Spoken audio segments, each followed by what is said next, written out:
I hope you would agree with Helen Keller, who famously remarked that character cannot be developed in ease and quiet. Only through experience of trial and suffering can the soul be strengthened, ambition inspired, and success achieved.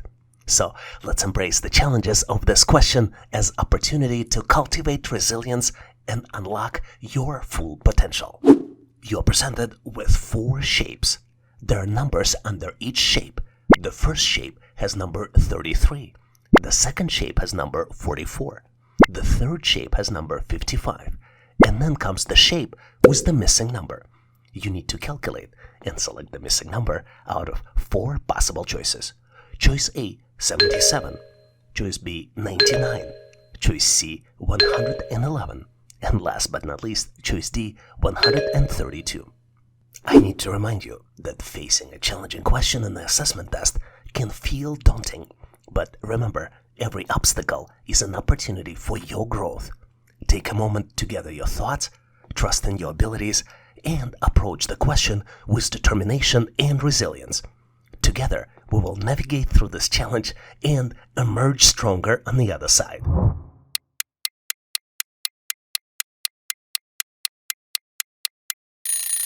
Are you ready to show your answer? As you approach answering this question, remember that the journey of self-improvement is paved with challenges. Whether you answer correct or not, each of your attempts makes you strengthen your skills and resilience, bringing you closer to success. And the answer in this question is much simpler than you think. To calculate the number associated with the shape, you need to multiply the number of shape sides to 11. Let's look at the example. The first shape is the triangle. Triangle has 3 sides, 1, 2, and 3. And to calculate the number associated with triangle, we need to multiply 3 by 11, and the associated number is 33. Let's look at other shapes. The second shape is square. Square has 4 sides. 4 multiplied by 11 equals 44. The next shape is pentagon. Pentagon has 5 sides. 5 multiplied by 11 equals 55. And now comes the most interesting part. Did you know that the shape with 12 sides is called the decagon? And to calculate the number associated with the decagon, we need to multiply 12 by 11, and the end result of this is 132. So the correct answer here is choice D, 132. It might come to you as a surprise what Winston Churchill once said. Success is not final. Failure is not final. It's the courage to continue that counts. Same way is you have the power to persevere through any challenge, including this question. The key is not to give up, but keep trying. You're presented with the square, which has 16 numbers inside, and 1 number is missing. The numbers are starting from the upper left corner, 3, 9, 2, and 4 in the first row, 4, 7, 2, and 2 in the second row, 5, 7, 2, and 4 in the third row, and then the last row contains numbers 6, 8, 2, and then comes the missing number, which you need to calculate and select out of 4 possible choices. Choice A, 2, choice B, 4, choice C, 6, and choice D, 8. Are you finding this question tricky? Well, that's the sign you're stretching your problem-solving muscles. Embrace the challenge, think creatively, and let's work through this together. I know you've got what it takes.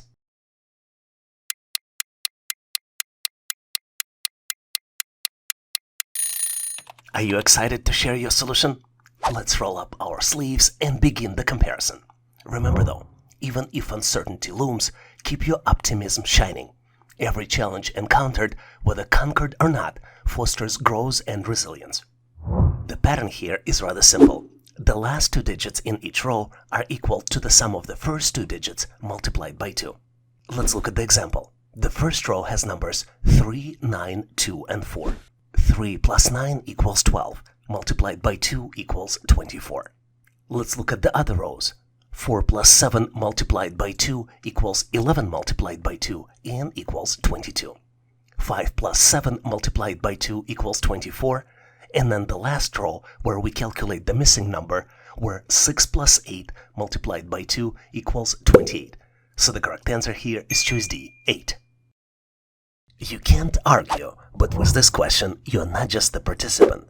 You are a maestro leading the orchestra of your own potential. Let your brilliance resonate in your answer as well to help you accomplish your goals on your journey. You are presented with 3x3 square. Each cell in the square has a number. The numbers starting with the first column are 57, 89, and 99. The middle column has numbers 12, 17, and 18. And then the last column has numbers 3, 8, and then comes the missing number, which you need to calculate and select out of 4 possible choices. Choice A, 7, choice B, 8, choice C, 9, and last but not least, choice D, 10. If you think it's a tricky question, you are not alone. I think exactly the same way. But fear not, you're in a good company here on this channel. Whether you're a seasoned problem solver or just starting out, I have confidence in your abilities. Pause for a moment, channel your inner creativity, and let's conquer this challenge side by side. Your solution is just around the corner.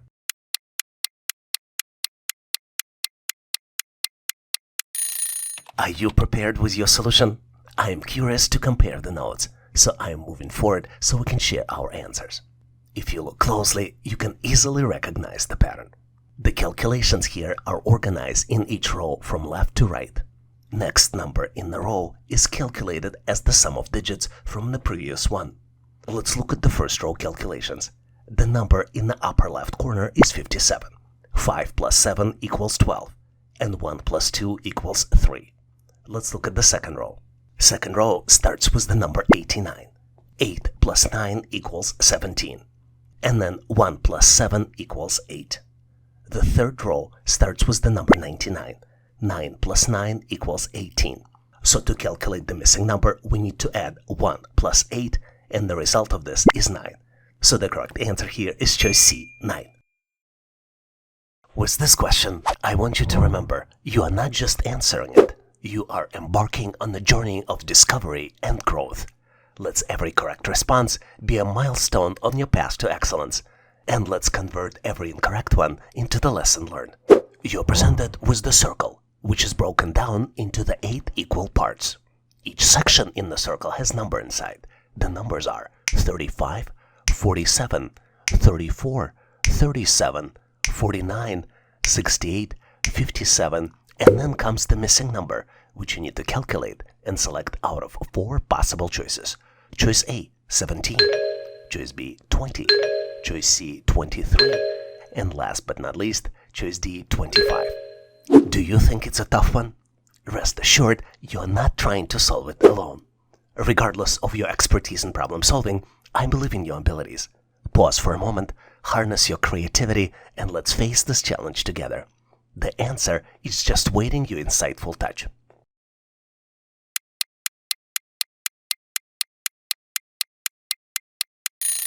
Are you ready to showcase your solution? Let's get into it, and let's see how our answers match up. Together, we will unravel the complexities of this assessment test question. I'll ask you for a favor though, and specifically to share your thought process in comments. Your insights might hold the key for all of us to learn and improve.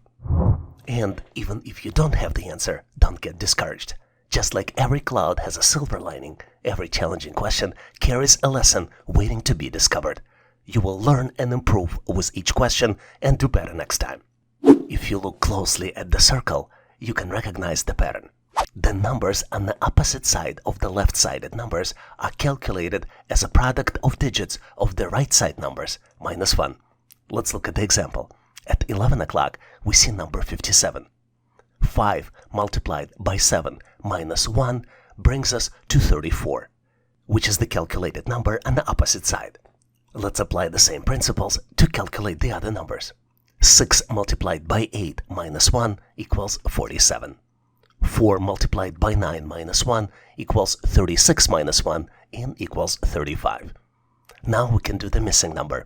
3 multiplied by 7 minus 1 equals 20. So the correct answer here is choice B, 20. It's hard to deny what Steve Jobs once said. Your work is going to fill a large part of your life, and the only way to be truly satisfied is to do what you believe is a great work. Let's approach this assessment test question with passion and commitment to excellence to make sure we can tell ourselves once we're done that we tried it to the best of our abilities. You're presented with 2x4 matrix. The matrix has 7 numbers inside, and the 8th number is missing. The numbers are 4, 3, 9, 7, 1, 1, 9, and then comes the missing number, which you need to calculate and select out of 4 possible choices.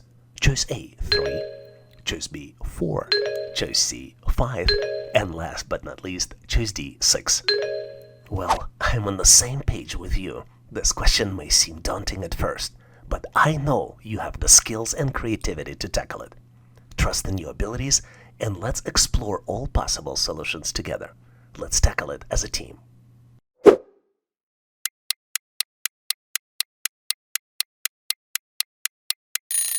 Are you ready to show your answer? Let's embark on this exploration journey together and compare our solutions in the end. And if doubt arises, stay resilient and do your best. Each question you attempted, regardless of the outcome, adds to your experience and knowledge bank.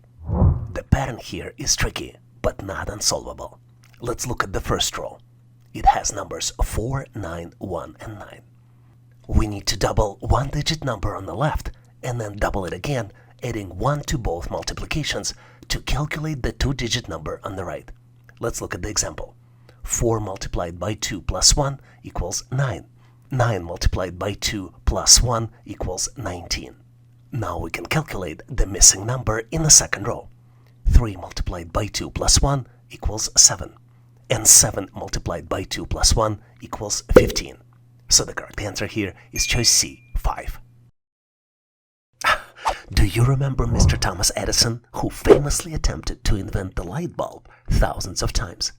I hope you would agree that it might be a good idea to take a cue from Mr. Edison, who also famously remarked, "Our greatest weakness lies in giving up.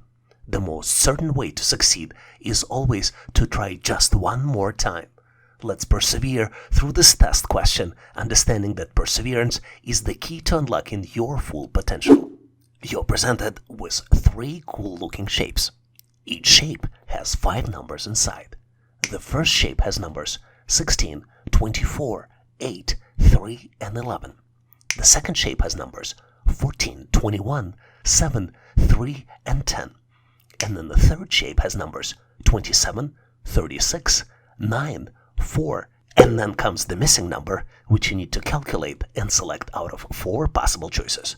Choice A, 10, choice B, 12, choice C, 13, and last but not least, choice D, 17.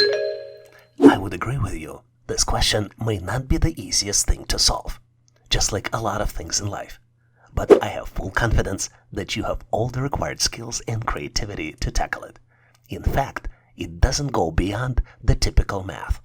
And I know that you will definitely give it a try by pausing this video. Always remember Mr. Thomas Edison's perseverance and dedication to experimentation, which ultimately led to the development of the practical and commercially viable light bulb, which we still use today. Trust in your abilities and let's explore all possible options together. Let's work on this as a team.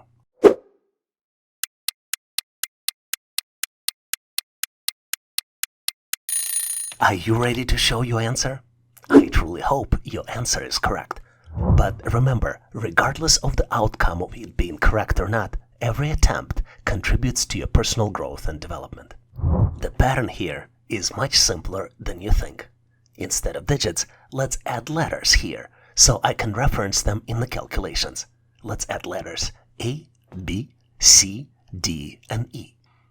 And the pattern here is that A plus B equals C. C divided by B equals D, and D plus B equals E. Let's look at the first shape as an example. 16 plus 8 equals 24.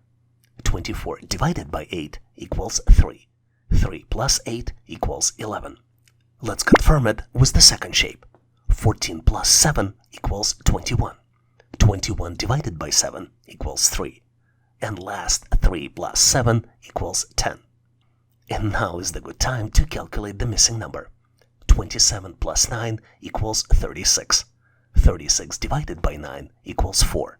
And 4 plus 9 equals 13. So the correct answer here is choice C, 13. Remember the wisdom of Ralph Waldo Emerson? What lies behind us and what lies before us are tiny matters compared to what lies within us. This wisdom should help us step inside our own potential and help us solve this particular question. Let's harness our inner strength and potential to tackle this test with confidence, knowing that our capabilities far exceed any challenges that we may face. You're presented with 4 shapes. Each shape consists of pentagon, triangle, and the donut. You need to determine which shape does not belong to the sequence.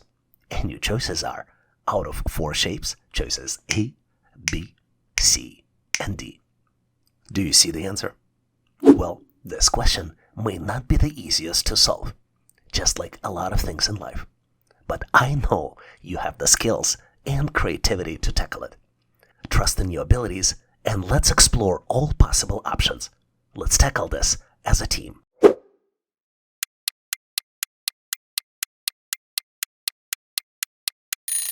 Are you ready to show your answer?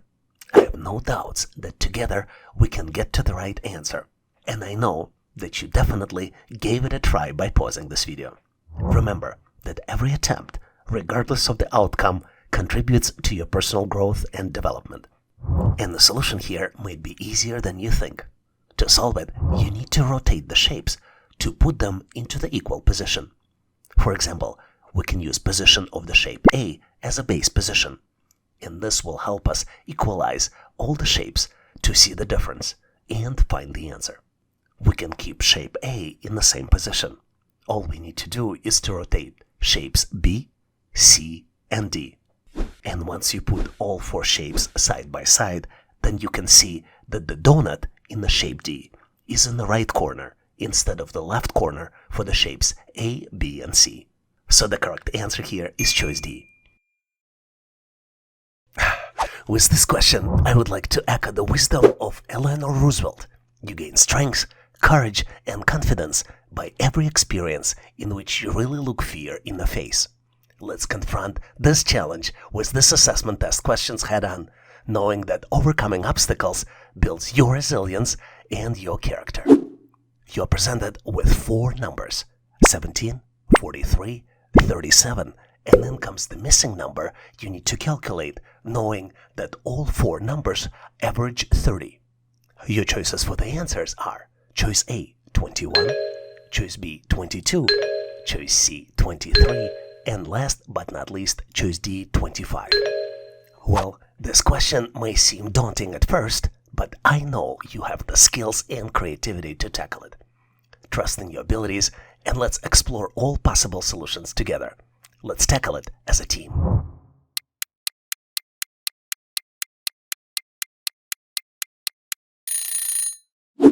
Are you prepared to showcase your response?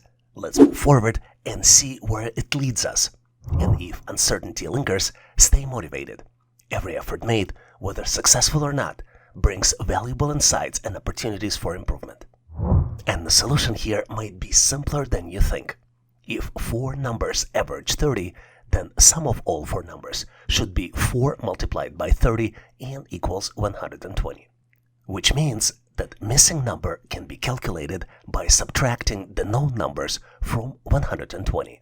Let's calculate it.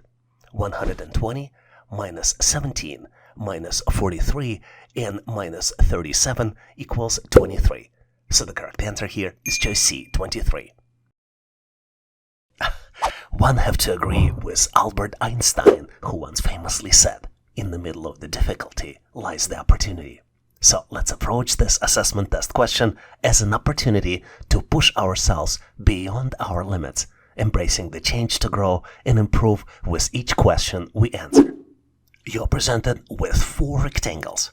Each rectangle has 3 different shapes inside, and you need to determine which shape does not belong to the group. You have choices A, B, C, and D. Seems challenging, right? Well, I couldn't agree more.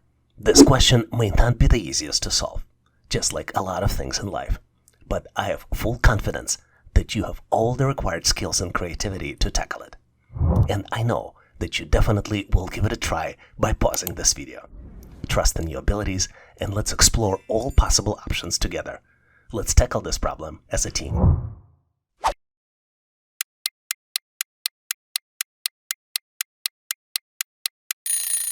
Are you ready to show your answer? I truly hope your answer is correct. But regardless of being correct or not, remember that every attempt, regardless of the outcome, contributes to your personal growth and development. And now it's time to look at the answer. Each rectangle has 3 shapes inside. As you might have figured out, each shape is a different size. We're dealing with large size shapes, middle size shapes, and small size shapes. Each shape, based on the size, follows its own pattern. And remember, we definitely need to determine pattern to determine which shape does not belong to the group. Let's start with the pattern for the large size shape. In choice A, the large size shape is a triangle. In choice B, it is a square, then it's a pentagon, and then hexagon. As you can see, for the large size shape, the number of sides increases with each subsequent choice. We start with 3 sides for triangle, 4 sides for the square, 5 sides for the pentagon, and then 6 sides for the hexagon. The location of the large size shape is not important in the rectangle. And as you might have noticed, there is an opposite pattern for the small size shape. Small shapes decrease by the number of sides and can be placed anywhere inside the rectangle frame. We start with heptagon, which is 7 sides in choice A, then go to hexagon, then pentagon in choice C, and then end with the square in choice D. Medium-sized shape has a very different pattern. Medium-sized shape is always a square, and it rotates clockwise in the corners of the rectangle. If you look closely, we start in the upper left corner for choice A, then go to the upper right corner in choice B, and then end in the bottom right corner for choice C. But now you can clearly see that in choice D, the medium-sized shape is a triangle instead of the square. So the correct answer here is choice D. It's hard to deny, but to solve this question, we need to remember the words of Confucius. Our greatest glory is not in never failing, but in rising every time we fall. So let's embrace this challenge as an opportunity for growth and learning, knowing that resilience is the key to success. It is our time to demonstrate it and solve this question, learning new skills at the same time. You're presented with the equation, build with the matchsticks. The equation is not correct right now. An equation is 5 minus 3 equals 8. Your goal is to fix the equation by moving just one matchstick. Yes, just one. It seems so easy, but maybe it is or maybe it isn't. It is possible that this question may seem daunting at first, but I know you have the skills and creativity to tackle it. Trust your abilities and let's explore all possible solutions together. Let's tackle it as a team.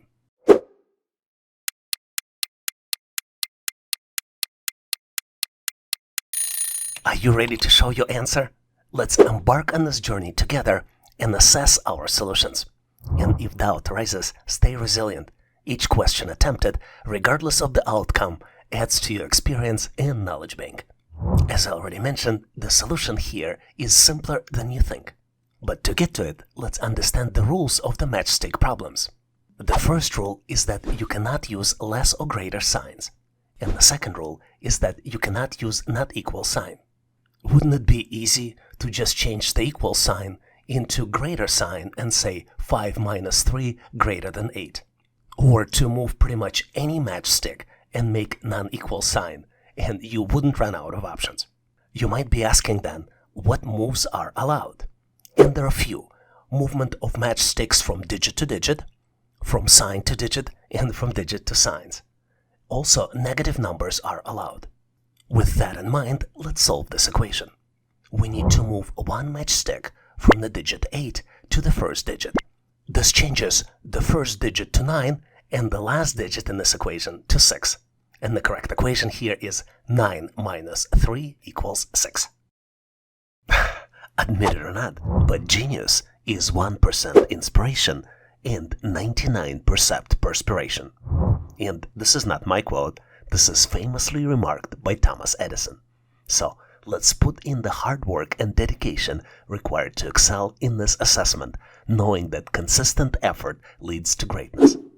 You're presented with 3 shapes. Each shape has smiley face, arrow, and then hexagon. The 4th shape is missing. You need to determine which one to select, and select the 4th shape out of 4 possible choices. Choices A, B, C, and D. This question may seem daunting at first, but I know you have the skills and creativity to tackle it. Trust your abilities and let's explore all the possible solutions together. Let's tackle it as a team.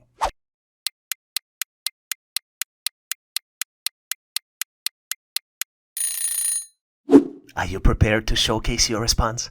Let's move forward and see where it leads us. And if uncertainty lingers, stay motivated. Every effort made, whether successful or not, brings valuable insights and opportunities for improvement. The way to solve these types of problems is to look at 3 original shapes and determine the pattern. The pattern exists for every shape inside the matrix. For example, if you look closely, you will see that arrow rotates counterclockwise. This is probably the easiest pattern to determine. But hey, there are 2 other patterns because there are 2 other shapes. For example, smiley face moves from corner to corner clockwise. And then hexagon rotates alongside the edges counterclockwise and also changes the fill from gray to white. With that in mind, let's determine the final shape. Based on our logic, the arrow should be pointing at 6 o'clock. The hexagon should have white fill and should be in the upper right corner. And smiley face should be on the opposite side of hexagon in the bottom left corner. So the correct answer here is choice A. It's hard to deny that every question holds an opportunity for growth, and we need to approach each one with curiosity and determination, knowing that each attempt brings you closer to mastery. You're presented with 3 cool-looking shapes. Each shape has 7 numbers inside. The first shape has numbers 8, 7, 2, 5, 6, 9, and then number 5 in the middle.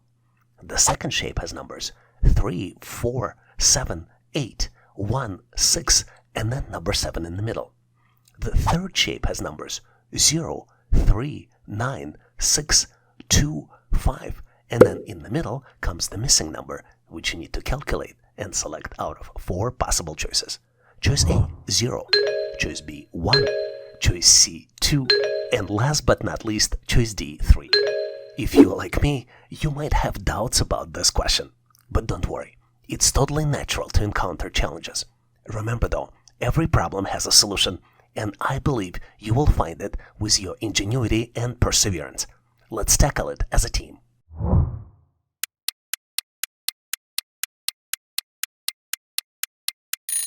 Are you prepared to showcase your response?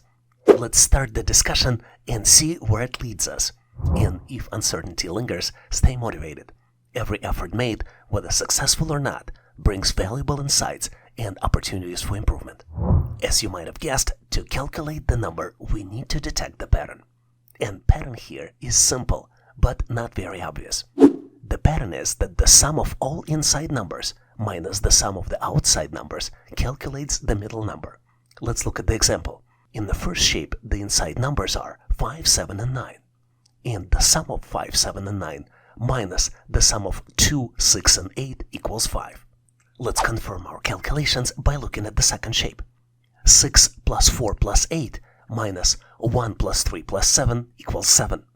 And now we can calculate the missing number. 5 plus 3 plus 6 minus 2 plus 0 plus 9 equals 3. So the correct answer here is choice D, 3. With this question, I would like you to imagine yourself as a chef crafting a gourmet meal of intelligence.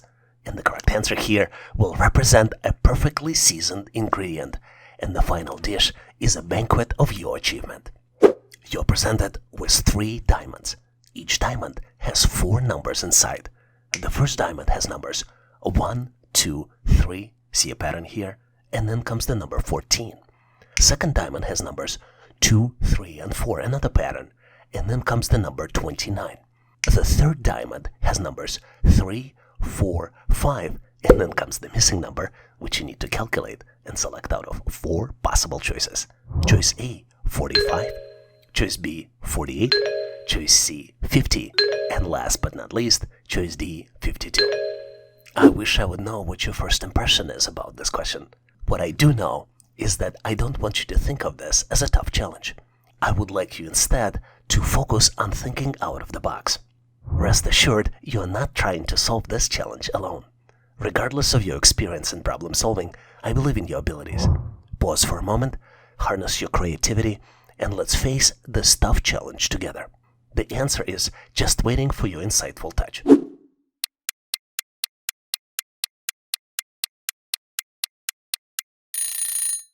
Are you ready to showcase your solution? Let's get into it and see how our answers match up. And even if you don't have the answer, don't get discouraged. Keep your spirits up even if you're unsure. Every question, whether answered correctly or not, is a chance to gain valuable insights and refine your skills for future success. As you probably might have guessed, the first 3 digits in a diamond do not represent the pattern. And the pattern here is that the bottom number is calculated as a sum of other numbers squared. Let's look at the example. First diamond has numbers 1, 2, and 3, and number 14 is the result of the calculation. Let's look at the calculations. 1 squared plus 2 squared plus 3 squared equals 1 plus 4 plus 9 and equals 14. Let's do the math for the second diamond. 2 squared plus 3 squared plus 4 squared equals 4 plus 9 plus 16 and equals 29. Now we can calculate the missing number. 3 squared plus 4 squared plus 5 squared equals 9 plus 16 plus 25 and equals 50. So the correct answer here is choice C, 50. One has to acknowledge that we need to think of this question as a friendly competition with ourselves. Every correct answer is a personal victory, and you're on the track to set a new high score in the game of knowledge. In this question, you're presented with 6 containers. 3 first containers are filled with liquid, and you need to rearrange the containers by touching only one of them. This question seems unsolvable, but hey, I believe in your abilities. Pause for a moment, harness your creativity, and let's face this challenge together. The answer is just waiting for your insightful touch.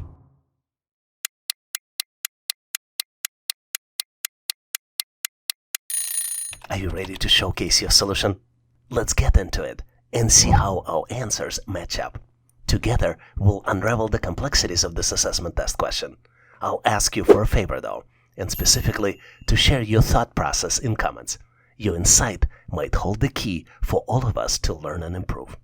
And even if you didn't have the answer, don't get discouraged. Keep your spirits up even if you're unsure.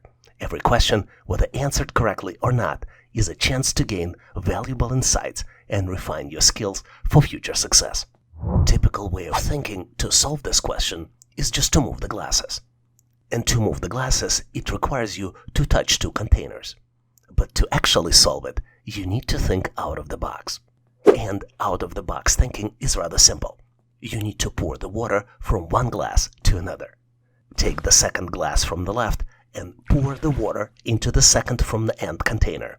Empty glass container and return it back, only touching one container. When you look at this question, you have to realize that when you answer it, it would feel like adding a shining star into the constellation of your success. So keep shining bright. You're presented with octagon. It has numbers inside. There are 7 numbers, and the 8th number is missing. The numbers are 48, 76, 59, 98, 12, 13, 14, and then comes the missing number, which you need to select out of 4 possible choices. Choice A, 15. Choice B, 16. Choice C, 17. Choice D, 18. I hope you noticed there is a pattern here. Look at 12, 13, 14, or maybe not. You think it's a tricky question? Fear not. You're in a good company on this quest. Whether you're a seasonal problem solver or just starting out, I have confidence in your abilities. Pause for a moment, channel your inner creativity, and let's conquer this challenge side by side. Your solution is just around the corner.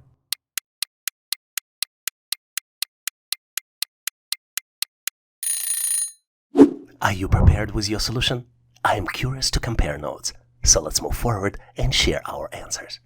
To answer this question, you need to look closely to determine the pattern. And the pattern here is that starting at 8 o'clock, numbers on the opposite side of the octagon are sums of digits of the numbers from the opposite side. Let's look at the example. You see the number 48 at 8 o'clock? 4 plus 8 equals 12, and that's exactly the number on the opposite side. Let's keep looking. 76 converts into 7 plus 6 and equals 13. 59 converts to 5 plus 9 and equals 14. And then the missing number can be calculated as 9 plus 8 and equals 17. So the correct answer here is choice C, 17. Some might argue that attempting this problem is like playing hide and seek with a ghost. It may seem elusive, but with a little persistence, you will uncover the mystery. But I see this question like a garden of opportunities.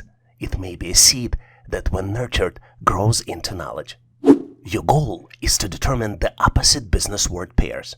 You already presented with one pair, innovative versus conventional.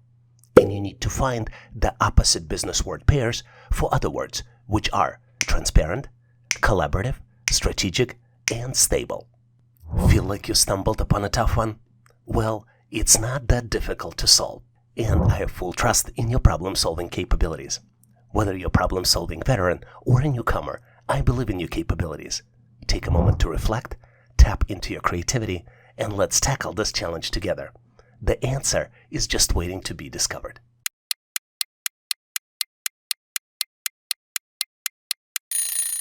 Are you ready with your version of the solution? I hope you are, so let's move forward and compare our versions of the answer. I think the opposite of transparent is the word opaque. Opaque in business describes the lack of transparency or clarity, where the information or processes are unclear, making it difficult for stakeholders to understand or access. The example of the sentence was the word might be, the financial report was so opaque that investors struggled to understand the company's true financial health. The opposite of the word collaborative is independent. Independent in business denotes autonomy and self-reliance, indicating the ability for the entity or individual to operate without unique influence or reliance on external factors. The example of the sentence was this word might be, the entrepreneur decided to start an independent consulting firm, free from constraints of a traditional corporate structure. The opposite of the word strategic in business is tactical. Tactical in business sense relates to actions or strategies that are carefully planned and executed to achieve short-term goals or respond to immediate challenges within an overall strategic framework. The example of the sentence was this word might be, the marketing team implemented a tactical campaign to boost sales during the holiday season, targeting specific demographics with precision. And the opposite of the word stable could be volatile. Volatility in business refers to the degree of unpredictability and variability in market conditions, prices, or other factors. The example of the sentence was this word might be, the stock market became highly volatile, with prices fluctuating dramatically in response to global economic uncertainties. Did you come up with any different alternatives? If you did, please make sure to share them in comments so we can all learn. Admit it or not, but we need to consider this question as a chapter in the adventure novel of your learning journey. The more chapters you complete, the more epic your score of success becomes. You're presented with 5 mathematical equations. Well, those equations look unusual. The first equation is 1 plus 1 equals 13. 1 plus 2 equals 15. 2 plus 2 equals 26. 2 plus 3 equals 28. 3 plus 3 equals the missing number, which you need to calculate and select out of 4 possible choices. Choice A, 35. Choice B, 37. Choice C, 39. And last but not least, choice D, 41. I wonder, what's your first impression of this challenge? I don't want you to think of this one as a tough challenge. Rest assured, you're not trying to solve it alone. Regardless of your experience in problem solving, I believe in your abilities. Pause for a moment, harness your creativity, and let's face this challenge together. The answer is just waiting for your insightful touch.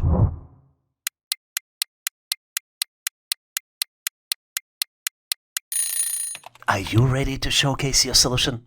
Let's get into it to see how our answers match up. And even if you don't have the answer, don't get discouraged. Keep your spirits up even if you're unsure. Every question, whether answered correctly or not, is a chance to gain valuable insights and refine your skills for future success. As you might have guessed, to solve these equations, you need to think out of the box and recognize the pattern. But pattern here is rather simple. To get to the final result, the traditional math here is supplemented by adding the number which is represented by a combination of two digits. Let's look at the example.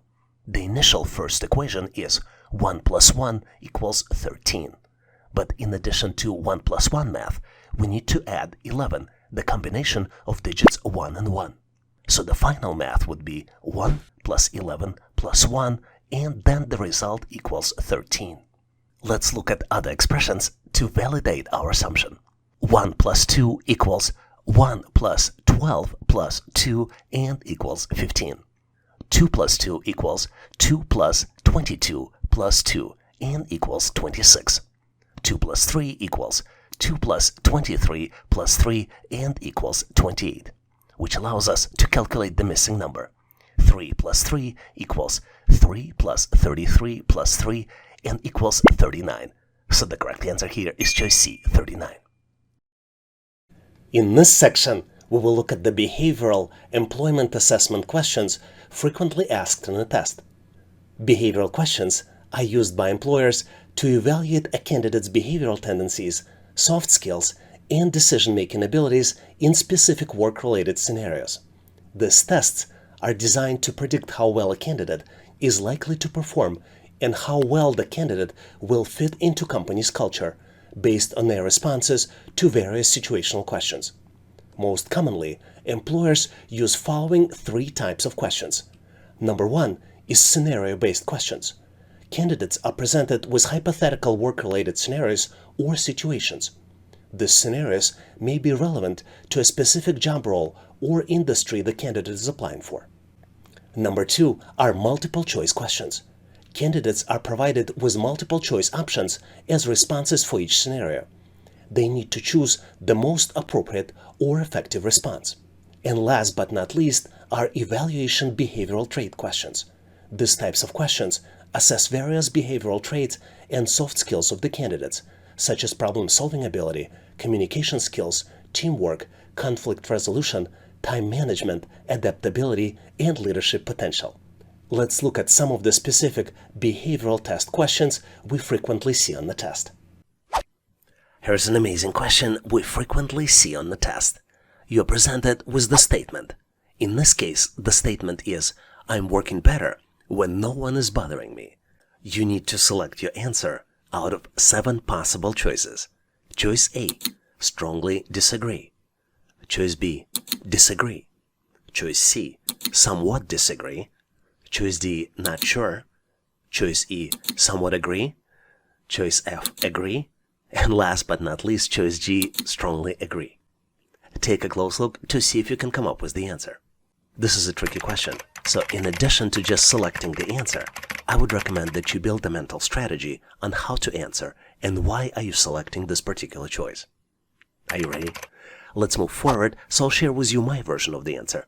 And obviously, if you have a better way to solve it, please make sure to post in comments. Before answering this question, let's take a close look to see what employer is looking for. I believe in this particular question, employer is looking for specific qualities and skills related to teamwork and collaboration.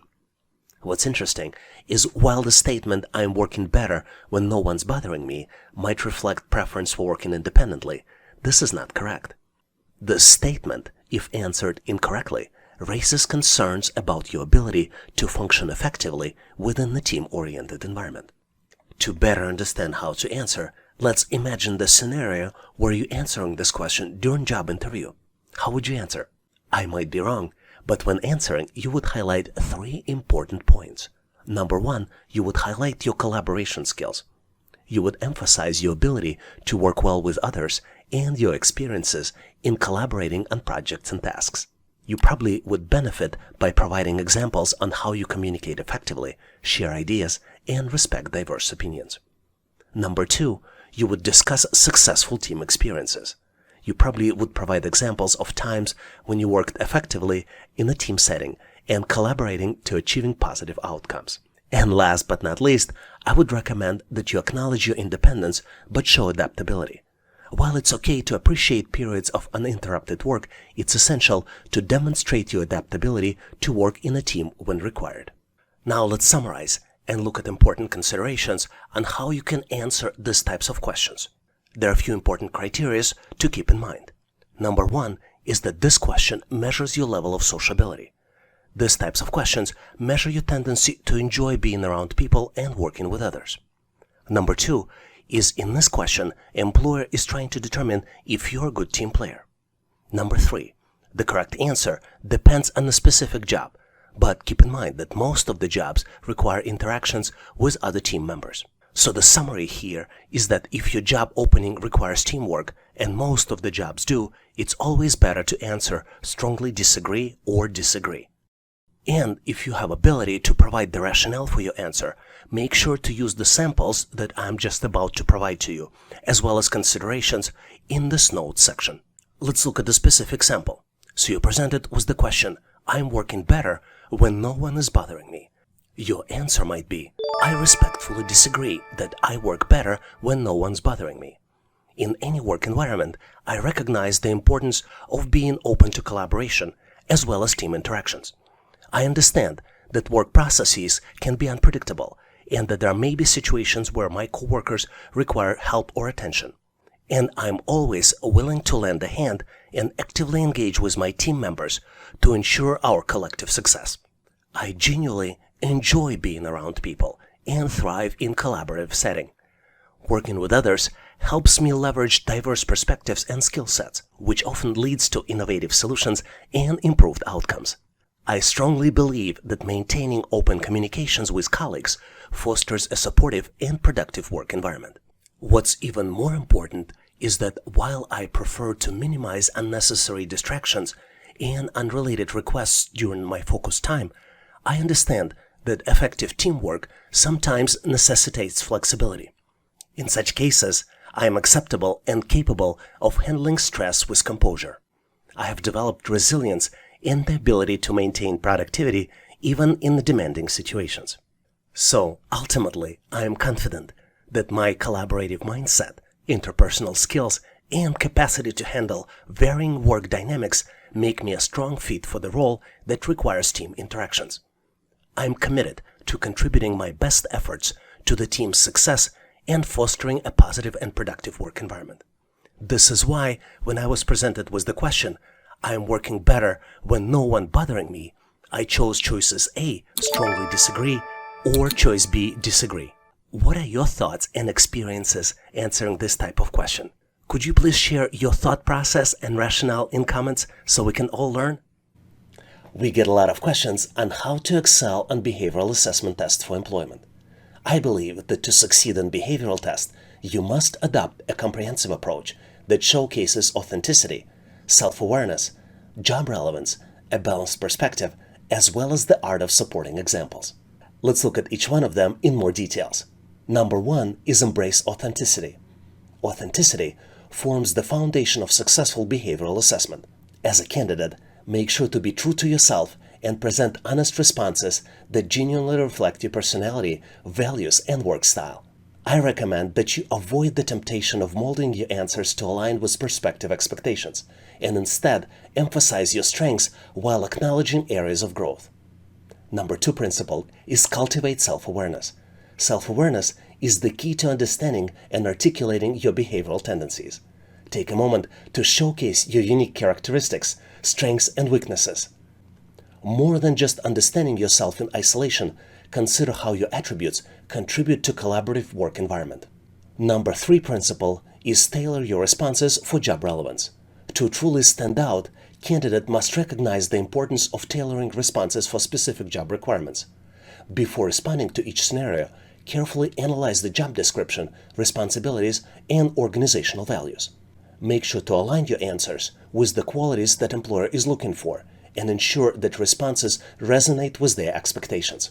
Number four is strike a balanced perspective. While emphasizing your strengths is crucial, avoid painting the overly one-sided picture of yourself. Make sure that you strive for the balanced perspective, which would acknowledge both your positive attributes and areas of development. And also ensure that you highlight your willingness to learn, adapt, and grow. And last but not least, principle number 5 is elevate your responses with supporting examples. Concrete examples are the lifeblood of compelling behavioral assessment response.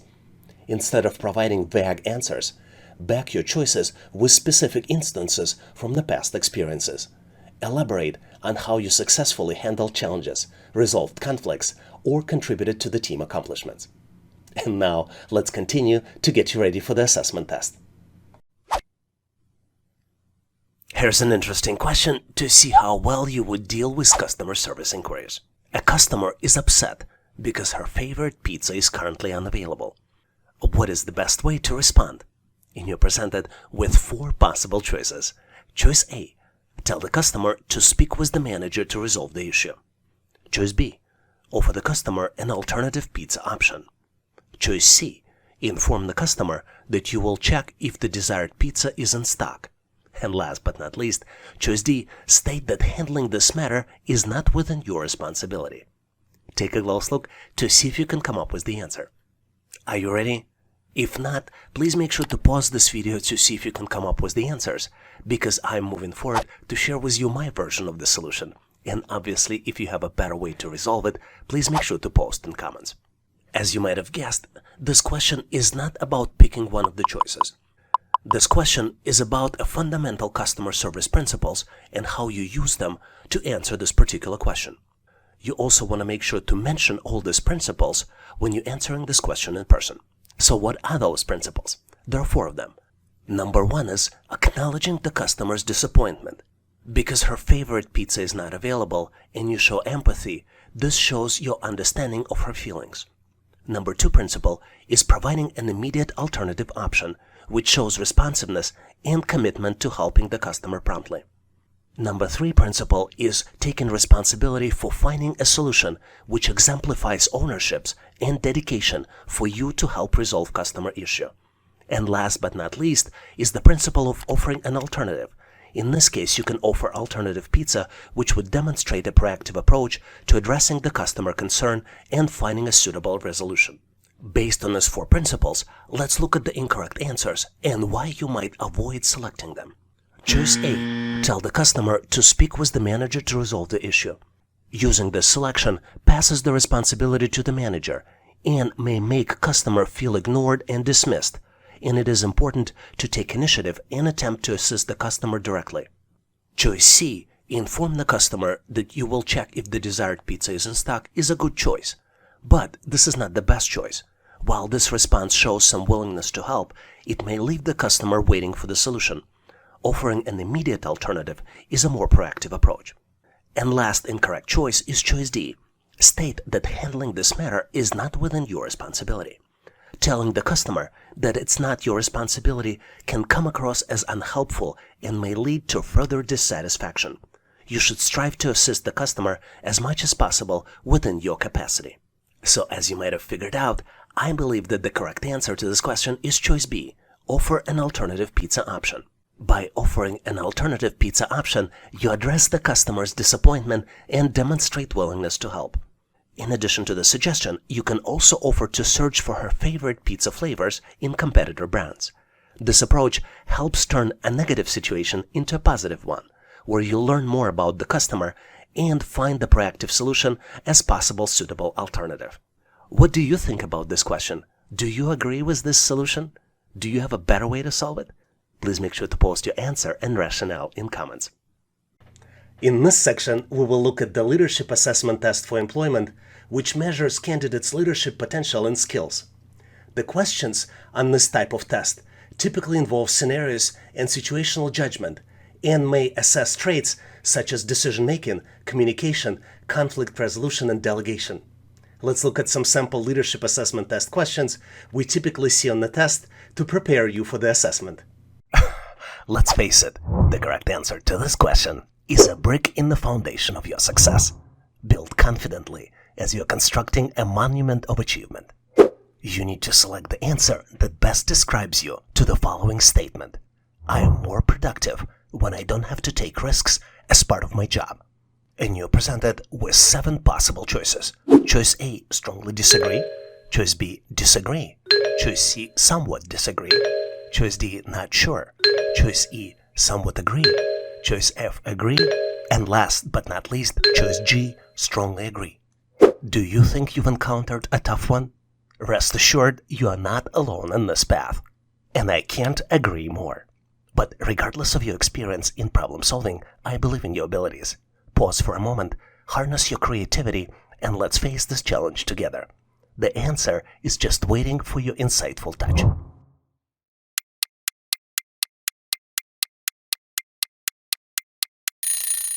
Are you prepared with your solution? I am curious to compare notes. Let's move forward and share our answers. To answer this question correctly, let's first understand what are we being asked. There are 3 important considerations here. Number 1 is that employers value individuals who demonstrate willingness to take calculated risk, as it shows initiative, innovation, and a proactive approach to problem solving. In fact, nowadays, companies are very interested in the candidate's ability to make informed decisions, particularly when it comes to assessing risks and weighting potential outcomes. Correct response to this question should suggest that the candidate is capable of making strategic decisions that may lead to productivity gains and positive outcomes for the organization. In fact, there are 4 important qualities assessed in this question: your problem-solving abilities, your levels and tolerance for innovation and creativity, your adaptability and resilience, and your strategic thinking. Let's look at each one of those in more details so we better understand how to answer this question correctly. Let's start with problem-solving abilities.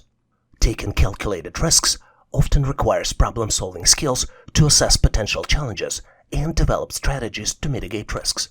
Candidates who demonstrate a willingness to take calculated risks may also exhibit strong problem-solving abilities, enabling them to overcome obstacles and drive productivity in their roles.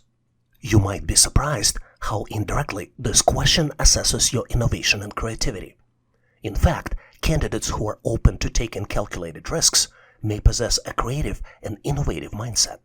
These candidates may be more inclined to explore new ideas, approaches, and solutions to challenges, which can lead to increased productivity and innovation within the workplace. Based on your answer, employers can also determine your levels of adaptability and resilience. In fact, candidates who are comfortable with taking calculated risks may demonstrate greater adaptability and resilience in face of uncertainty. They may be more willing to embrace change, navigate challenges, and persevere in pursuit of productivity and success. Strategic thinking, which is also assessed as part of this question, is a big item on the list of employers. Taking calculated risks requires strategic thinking and an ability to anticipate potential outcomes and consequences. And candidates who exhibit a willingness to take calculated risks may possess strong strategic thinking skills, enabling them to make informed decisions that align with organization goals and objectives.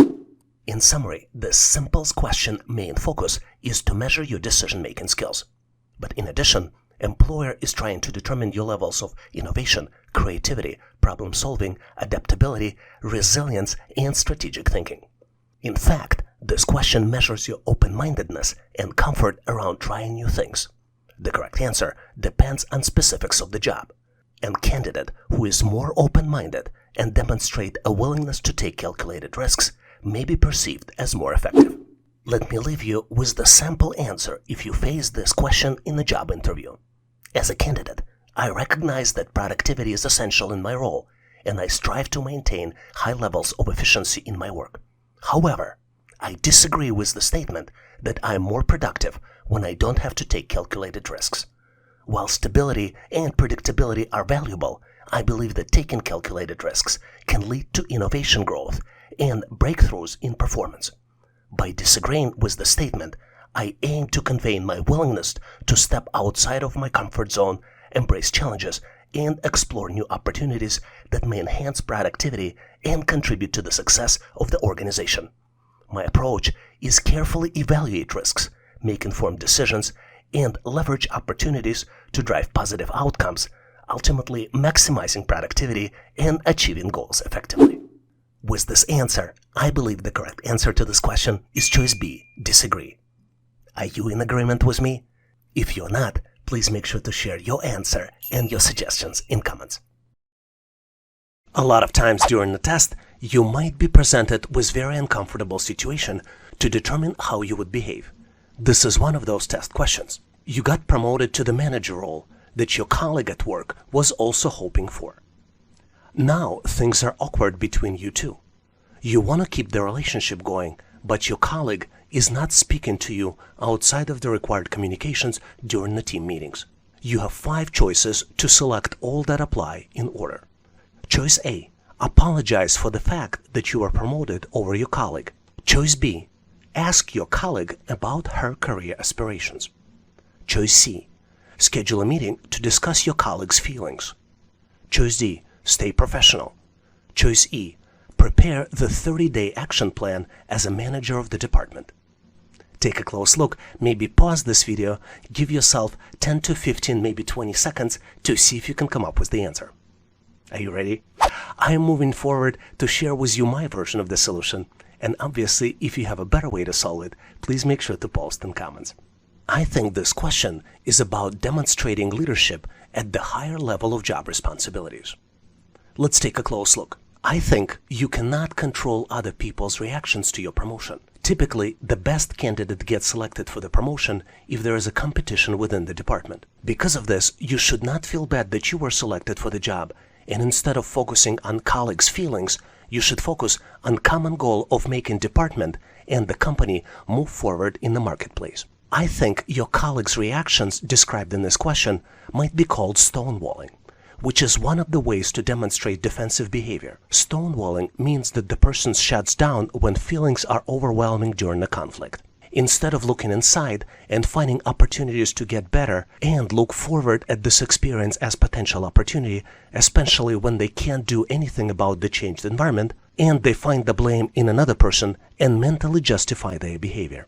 Here are some recommended steps how you can respond as a leader in your department. You should not feel bad about what happened. You were selected for a promotion for a reason, and there is nothing to apologize for. Number 2, you should be empathetic, but do not try to please your colleague. Number 3, you should focus on the common goals for the department. You should build a plan to move forward, be a change agent, address all the issues that you've learned about when you were a peer with your colleague, and you should lead by example. Let's look at the key traits assessed in this question. I think the essential traits that are being assessed are empathy, leading by example, and genuinely try to help others. There are also some red flags that this question is trying to look for. For example, feeling guilty and focusing on feelings instead of work deliverables. Based on this, I think that the least recommended choices in order would be choices A and C. Choice A, apologizing for the fact that you were promoted over your friend, and choice C, schedule a meeting to discuss your colleague's feelings. I would say that the most recommended answers would be choices D, E, and B. I think staying strong and maintaining professional behavior is always a good strategy, which gains you respect from peers, management, and company's customers. Instead of focusing on feelings of another person, you should focus on common goals for the department to advance your organization, and do it by building an action plan. At the same time, you should genuinely try to help your colleague to advance and ask her about her career aspirations. So my recommended choices in order would be choice D, staying professional, choice E, prepare a 30-day action plan as a manager of the department, and last but not least, choice B, ask your colleague about her career aspirations. Do you have a better way to solve it? Please make sure to post your answers and rationale in comments. In this section, we will look at the sample questions for cognitive test, which represents an assessment used by employers to evaluate candidates' mental abilities such as problem solving, critical thinking, and memory. The questions in the test can vary, but typically involve math problems, logic puzzles, spatial reasoning, and verbal comprehension. Let's look at some sample cognitive assessment test questions we typically see on the test. What's interesting about this problem is that it seems unsolvable, but if you make one correct assumption, it's so easy to solve it. You're presented with the shelf of items from the coffee shop. and the items are cupcakes and cookies. There are 3 sets of items, and 2 sets have price tags associated with them, and the last set does not, and you need to calculate the price tag for the last set. The first set consists of 1 cookie and 1 cupcake, and the price tag for the first set is $7. The second set consists of 2 cookies and 1 cupcake, and the price tag for the second set is $12. The last set consists of only 1 cupcake, and you need to calculate and select price for the cupcake out of 4 possible choices. Choice A, $5. Choice B, $4. Choice C, $2. And last but not least, choice D, $3. Take a close look to see if you can come up with the answer. Did you figure it out? It seems unsolvable, but the only thing you need to make is one assumption. And using this assumption, I'm going to move forward to share with you my version of the answer. And obviously, if you have a better way to solve it, please make sure to post in comments. Take a close look at the first set. The first set consists of cookie and cupcake, and it costs $7. What's interesting is that the second set already includes the first set plus the cookie, which allows us to calculate the price of this extra cookie. And we can do it by subtracting 7 from 12, and the end result of it is $5, which means that the price of cookie is $5. Now we can easily calculate the price of cupcake by subtracting 5 from 7, which means that the total price of cupcake is 2. So the correct answer here is choice C, $2. Did you get to the same answer? If not, please make sure to post your answer, solution, and rationale in comments. And now I have something that maybe you were not expecting. Here's the practice question for you. You need to find the missing number, and you're presented with 4 scales.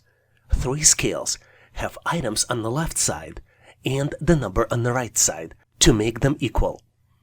And 4th scale only has items on the left and missing number on the right in the form of question mark. You need to calculate the question mark out of 4 different choices. Choice A, 60. Choice B, 65. Choice C, 70. And then last but not least, choice D, 75. Take a close look. Maybe pause this video for 10 to 15 seconds to see if you can come up with the solution. Once you're ready, please make sure to post your answer in the comments so I can give you my feedback. Thanks for participating and good luck. Here's a very interesting question to test your spatial reasoning. You're presented with partial square, and you need to find the missing shape to build the full square. You have 4 different choices to choose from to complete the square. Choices A, B, C, and D. Take a close look to see if you can come up with the answer. And on my end, I'm moving forward to share with you the correct solution. As you might have figured out, the correct choice here is choice D. And to get to this answer, you need to look at the shape which fits perfectly to match the edges. Since this is the 5 by 5 square, choice D is the perfect shape because it matches perfectly to create a full square. Hopefully you've nailed this question on your own and now know how to answer similar problems on the test. And now I have a question for you to test your skills. You're presented with the series of objects, and you need to determine next object in the sequence. Please choose one of the following 4 choices. Choices A, B, C, and D. Do you see the correct answer? Please make sure to post your version in comments. This would allow me to give you my feedback. Thanks for participating and good luck. Here's an amazing question where we need to find the missing number. You're presented with the tree-looking like structure, and it has the numbers in the circles on the top. The numbers are, if we start from the left, 50, 216, 880, and then comes the missing number. You need to calculate and select the missing number out of 4 possible choices. Choice A, 1290. Choice B, 2565. Choice C, 2941. And last but not least, choice D, 3536. I'm gonna give you a quick hint. Take a close look to see what exactly do you see on this picture. And you see circles, you see stamps, and you see numbers. And here's another consideration. Do you think the fact that circles have different colors matters? Or it doesn't? Give yourself 10 to 15 seconds to see if you can figure it out. On my end, I am moving forward to share with you my version of the solution.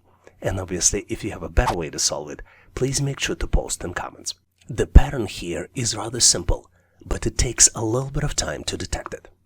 If we start from the left, from the smallest number, and go clockwise, the next number is calculated as a previous value multiplied by the total number of lines plus total number of circles.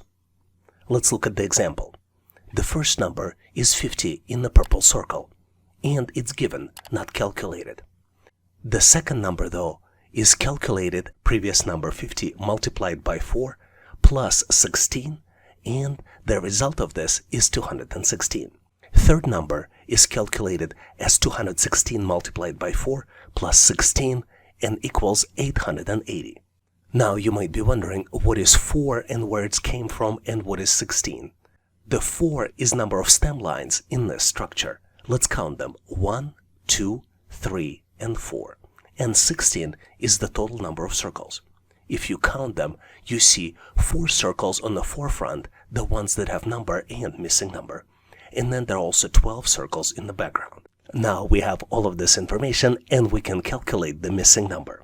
It is calculated as 880 multiplied by 4, then we add 16, and the end result of this is 3,536.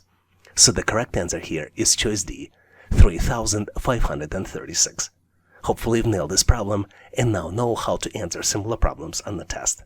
But in case you need more challenges like this, please make sure to check out the description for additional resources. One of the most frequent questions we get on this channel is how to improve your pattern recognition skills. This is so important because it's an essential skill to help you pass an employment assessment test. Let me introduce you to one of the most common English pattern called palindromes.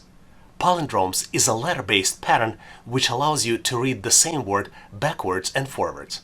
Let's look at some key examples of the words that used in the test. For example, words radar, civic, level, a race car, henna, madam, noon, pop, eve, kayak, rotator, stats, tenet, wow, and a lot of others. Do you know any those other words, interesting palindromes that I didn't mention here? Please make sure to post them in comments so we can all learn. And now let's continue to get you ready for the test. Here's an absolutely phenomenal question, which is absolutely not obvious how to solve it. Instead of one question mark, you need to find 2 question marks. You're presented with 3 triangles. All triangles have a circle on the top. Blue triangle has 3 numbers inside. Starting from the top, the numbers are 3, 7, and 4, and number on the top is 6. Yellow triangle has numbers 2, 4, and 2, and there is a missing number on the top. Green triangle has numbers 5, 9, and 4, and missing number on the top. Take a close look to see if you can find 2 missing number and select out of 4 different choices. Choice A, 10 and 4. Choice B, 1 and 8. Choice C, 6 and 3. And choice D, 2 and 2. Do you know the answer? I gotta tell you, the answer is not really obvious, but I know how smart you are, and together we should be able to solve it. Are you ready? Hear me out. The pattern here is that to calculate the number on the top of the triangle, you need to use inside upper number added to the number on the right, and then you should subtract the left number. For example, for the blue triangle, which has all the numbers, the calculations will be 3 plus 7 minus 4 equals 6. For the green triangle, the calculations will be 5 plus 9 minus 4 equals 10. And for the yellow triangle, the calculations will be 2 plus 4 minus 2 equals 4. So the correct choice here is answer A, 10 and 4. Did you figure it out? Please make sure to post your answer, rationale, and thought process in comments. I get a lot of questions on how to improve your pattern recognition skills. Let me share with you 3 common patterns we frequently see on the test. Let's start with triangular numbers. triangular numbers are the numbers that can be represented as a sum of consecutive integers starting with 1. For example, the first 5 triangular numbers would be 1, 3, 6, 10, and 15. Next one on my list are square numbers. Square numbers are the numbers that can be represented by a product of a number multiplied by itself. For example, the first 5 square numbers are 1, 4, 9, 16, and 25. Because 1 square is 1, 2 square is 4, 3 square is 9, 4 square is 16, and 5 square is 25. And last but not least on my list are cube numbers.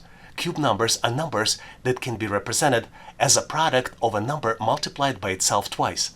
For example, the first 5 cube numbers are 1, 8, 27, 64, and 125. Because 1 cube is 1, 2 cube is 8, 3 cube is 27, 4 cube is 64, and 5 cube is 125. Do you know any other interesting numerical patterns I did mention here? Please make sure to post them in comments so we can all learn. And now let's continue to get you ready for the test. Here's the question of intermediate complexity we frequently see on the test. You're presented with 4 shapes, and one shape has a missing number in the middle. You need to calculate the pattern and calculate the missing number, selecting it by one of 4 possible choices. Choice A, 22. Choice B, 23. Choice C, 25. And then last but not least, choice D, 24. Take a close look at the shapes and see if you can calculate the pattern. Let me share with you my logic and rationale, and obviously if you have a better way to solve it, please make sure to share in comments. I think the pattern here is that to calculate the middle number, you need to multiply the top 2 numbers and subtract 1. Then add the bottom number.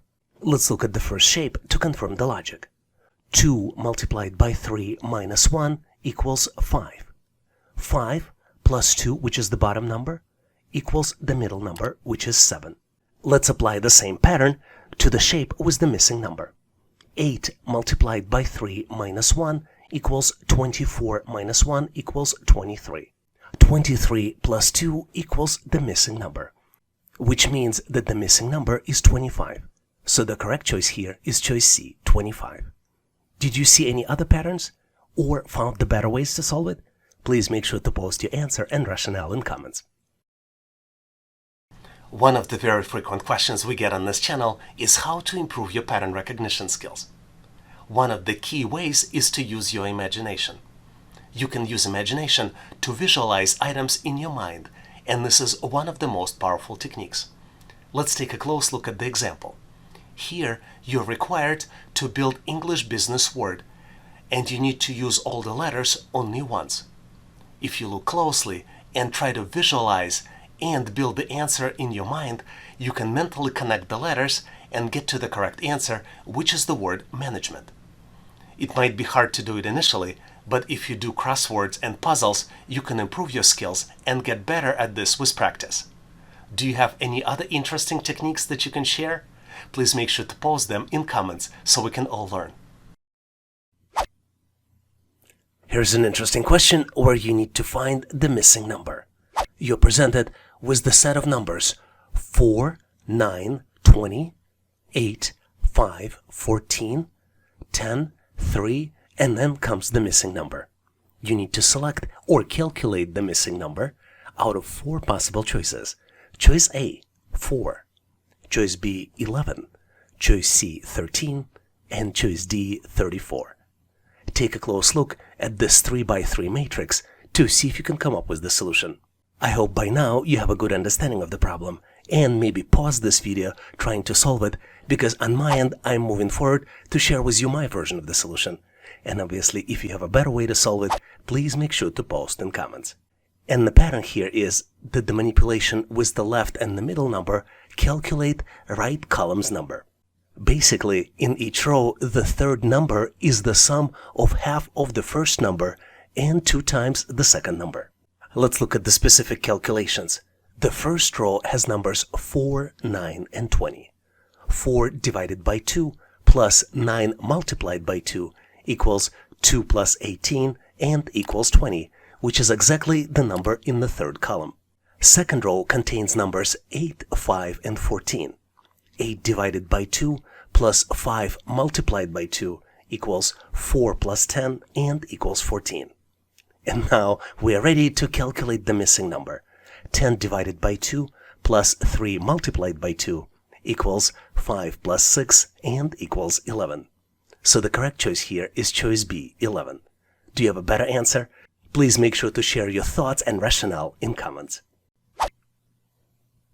Here's the problem for you to test your business math skills as well as attention to details. You need to calculate the value by multiplying number of coins in the cent clock by the number of dollar signs. You need to select out of 4 possible choices. Choice A, 190, choice B, 200, choice C, 210, and last but not least, choice D, 230. Once you complete the calculations, please make sure to post your answer and calculations in comments so I can give you my feedback. Thanks for participating and good luck. Here's a rather unexpected question you might frequently see on the test. You need to determine during which period revenue declined, and you're presented with the profit and loss chart that covers periods from 2018 to 2024. On the chart, you see 3 lines representing revenue, expenses, and taxes.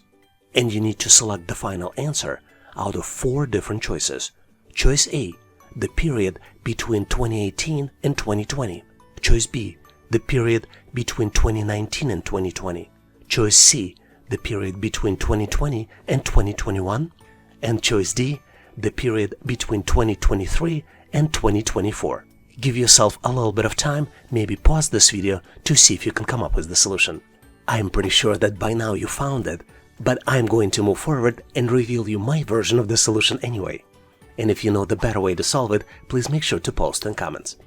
The way I see it is that the revenue goes down between the period of 2020 and 2021, which is represented by the blue line. In 2020, the revenue was about 9.5 units, and then in 2021, it went down to approximately 8.5 units. All other highlighted periods in the question indicate revenue increases. Did you see it differently? Please make sure to post your answer in comments. In this section, we will look at the work simulation test, which is used to evaluate candidates' ability to perform tasks and skills required for the job. The questions on this type of test typically involve simulated scenarios and tasks that are similar to what the candidate would encounter on the job, such as data analysis, customer service, and problem solving. Let's look at some sample work simulation assessment test questions to get you ready. Here's a very interesting question to determine how well you can work with others.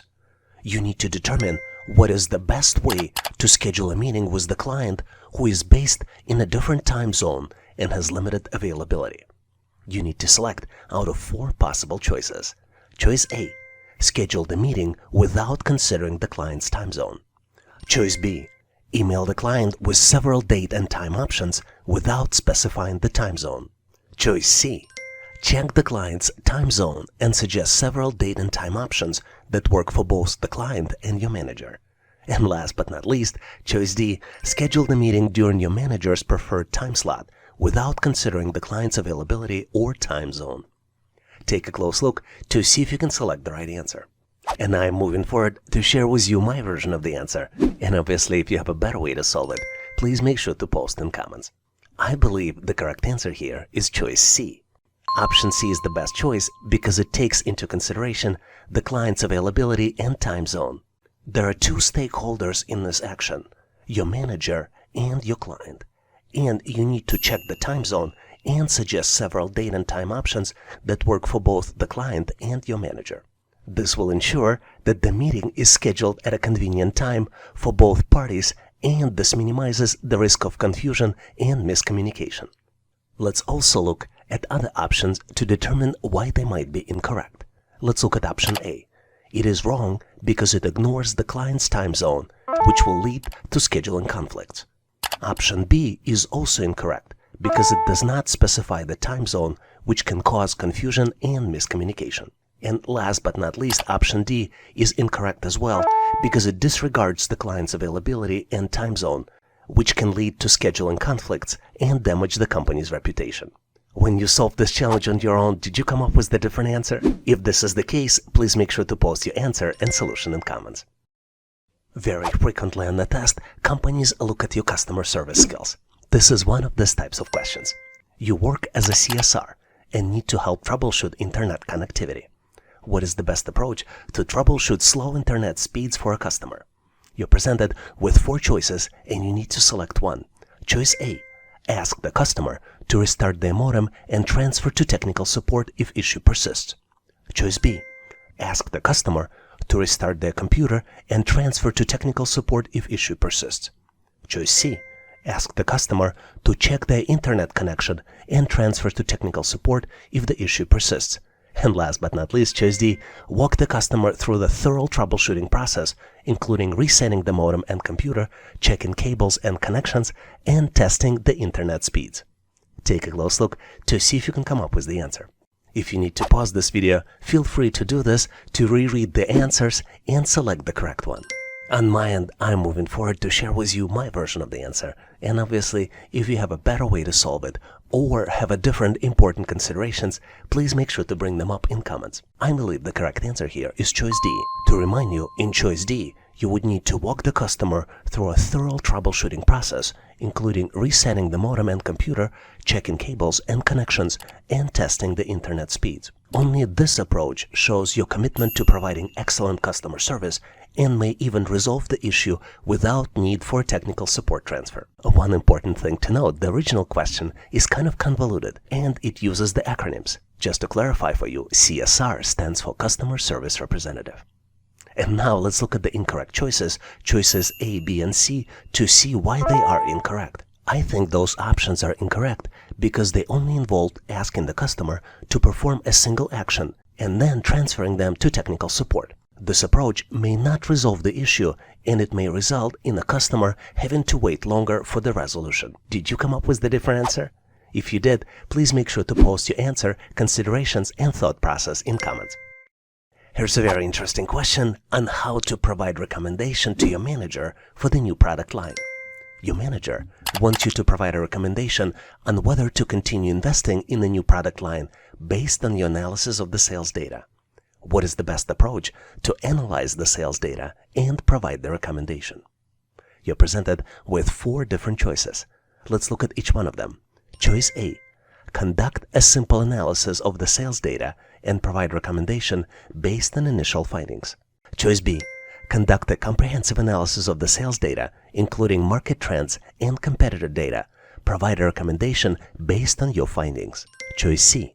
Provide a recommendation based on personal opinion and expertise without conducting any analysis of the sales data. And last but not least, choice D. Provide a recommendation based on the sales data from a similar product line without analyzing the sales data for the new product line. Take a close look to see if you can select the correct answer. Are you ready? Ready or not, I am moving forward to share with you my version of the answer. And obviously, if you have a better way to solve it, please make sure to post in comments. I think the correct answer here is choice B. In choice B, you need to conduct a comprehensive analysis of the sales data, including market trends and competitor data. Provide a recommendation based on your findings. I think this choice is correct because it allows you to provide a thorough understanding of the sales data, ensuring more accurate and informed recommendation. Conducting a comprehensive analysis of the sales data is essential in making an informed decision for your manager. Let's also look at the incorrect choices to determine why they are incorrect. Option A is too simplistic and can get the result in an incomplete assessment of the sales data. Option C is unreliable and can be seen as unprofessional since it's based on personal opinion and experience without any supporting data. And last but not least, choice D is not recommended since it involves using sales data from a similar product line, which may not be relevant to the new product line. Was your answer different? If it was, please make sure to post your answer and solution in comments. In this section, we will look at numerical reasoning test questions frequently used in a test. Numerical reasoning assessment test is a standardized evaluation designed to assess individuals' ability to understand and work with numerical data, make calculations, interpret charts and graphs, and draw conclusions from quantitative information. The typical content of numerical reasoning test can vary, but often include topics such as basic arithmetic, percentage and ratios, data interpretation, financial analysis, mathematical problem solving, number sequences, and a lot of others. Let's look at some sample numerical reasoning assessment test questions we typically see on the test. What's interesting about this problem is that it seems unsolvable, but if you make one correct assumption, it's so easy to solve it. You're presented with the shelf of items from the coffee shop, and the items are cupcakes and cookies. There are 3 sets of items, and 2 sets have price tags associated with them, and the last set does not, and you need to calculate the price tag for the last set. The first set consists of 1 cookie and 1 cupcake, and the price tag for the first set is $7. The second set consists of 2 cookies and 1 cupcake, and the price tag for the second set is $12. The last set consists of only 1 cupcake, and you need to calculate and select price for the cupcake out of 4 possible choices. Choice A, $5. Choice B, $4. Choice C, $2. And last but not least, choice D, $3. Take a close look to see if you can come up with the answer. Did you figure it out? It seems unsolvable, but the only thing you need to make is one assumption. And using this assumption, I'm going to move forward to share with you my version of the answer. And obviously, if you have a better way to solve it, please make sure to post in comments. Take a close look at the first set. The first set consists of cookie and cupcake, and it costs $7. What's interesting is that the second set already includes the first set plus the cookie, which allows us to calculate the price of this extra cookie. And we can do it by subtracting 7 from 12, and the end result of it is $5, which means that the price of cookie is $5. Now we can easily calculate the price of cupcake by subtracting 5 from 7, which means that the total price of cupcake is 2. So the correct answer here is choice C, $2. Did you get to the same answer? If not, please make sure to post your answer, solution, and rationale in comments. Here's a very interesting problem which shows how well you can do mental calculations. It will take another 5 minutes for the clock to strike 4 o'clock. How much time is left until the clock shows 3:45? You're presented with 2 clocks. One shows 5 minutes before 4 o'clock. Second one shows 3:45. And you need to select the answer out of 4 possible choices. Choice A, 11 hours and 50 minutes. Choice B, 12 hours and 10 minutes. Choice C, 11 hours and 10 minutes. And last but not least, choice D, 10 minutes. Take a close look to see if you can come up with the answer. I'm moving forward to share with you my version of the answer. And if for whatever reason you think the answer should be different, please make sure to post your answer, solution, and rationale in comments. Let's first determine how much time is actually on the clock. Based on the description, it will take another 5 minutes for the clock to strike 4 o'clock, which means that the clock now shows 3:55. Our next described point on the clock will be 3:45, which could be represented as 15:45, and clock will reach this point after around 12 hours to show 3:45 again. In the military time, which is frequently used in US, it's going to be 15:45, and it's going to be a little bit less than 15:55. Let's determine how much less than 12 hours it's going to be. Since the clock already passed 10 minutes from 3:45 to 3:55, it will take 10 minutes less than full 12 hours. This is why we can subtract 10 minutes from 12 hours to get to the answer of 11 hours and 50 minutes. So the correct answer here is choice A, 11 hours and 50 minutes. Did you get to the same answer? If not, please make sure to post your answer and rationale in comments. Here's an amazing problem where you need to exercise your brain and cognitive skills by calculating not just one number, but 2 numbers. You're presented with the scale, and you see that the value of diamond as well as the sum values are missing. And you need to ensure that scale remains balanced by calculating the value of the diamond as well as the sum. And once you've done with your calculations, you need to select out of 4 possible choices. Choice A, values 18 and 96. Choice B, values 12 and 88. Choice C, values 20 and 92. And last but not least, choice D, values 19 and 94. Take a close look, maybe pause this video to see if you can complete the calculations. On my end, I'm moving forward to share with you my version of the calculations. And obviously, if you have a better way to solve it, please make sure to post in comments. To solve this challenge, let's look at the picture closely to better understand what we're dealing with. We're presented with the multi-tier scale, and this scale has 4 tiers: Tier 1, Tier 2, Tier 3, and Tier 4. Scale remains in balance because values on the left side and on the right side are equal, and the values are represented by the total of numbers inside of each shape. For example, circle has number 12, hexagon has number 6, triangle has number 3, and square has number 4. Let's look closely at Tier 3 to better understand how this tier remains in balance. As I already mentioned, each tier remains in balance because the numbers are equal on both sides. So on the left of the Tier 3, we have 2 hexagons with total value of 12. On the right of the Tier 3, we have hexagon, which equals number 6, plus 2 triangles, 3 plus 3. So on both sides, the total value is 12. This is why Tier 3 remains in balance. Now let's look closely at the Tier 2. On the left of the Tier 2, we have 2 circles. Each circle has a value of 12. 2 circles would be equal 24. On the left of the Tier 2, we have 2 circles with total value of 24, and the entire Tier 3, which also equals 24. This what keeps Tier 2 in balance. Now, knowing this logic, we can calculate the missing value on Tier 4. Because Tier 4 needs to remain in balance, the value of 12 plus 6 should be equal the missing value, which means that the missing value is 18. And the total sum will be calculated as the sum of all the numbers. The sum of Tier 2 and Tier 3 would be 24 plus 24 plus 48 on the right side of Tier 1, which would equal 96. So the correct answer here is choice A, 18 and 96. Did you get to the different answer? Please make sure to post your answer and solution in comments. Here's a very interesting question where answer is absolutely not obvious. You're presented with interestingly looking shapes. On top of the shape is triangle. On the bottom left and on the bottom right, there are squares. There are numbers inside the triangle, and there are also numbers inside the squares. Let's take a close look. The first object has number 5 inside the triangle, and number 3 in the left square, and number 17 in the right square. Second object has number 4 inside the triangle, and numbers 5 and 22 inside the squares. The third object has number 3 inside the square, and numbers 8 and 26 inside the squares. The fourth object has number 2 inside of the triangle, number 7 in the left square, and then comes the missing number inside the right square. And did I mention that all objects are of different colors?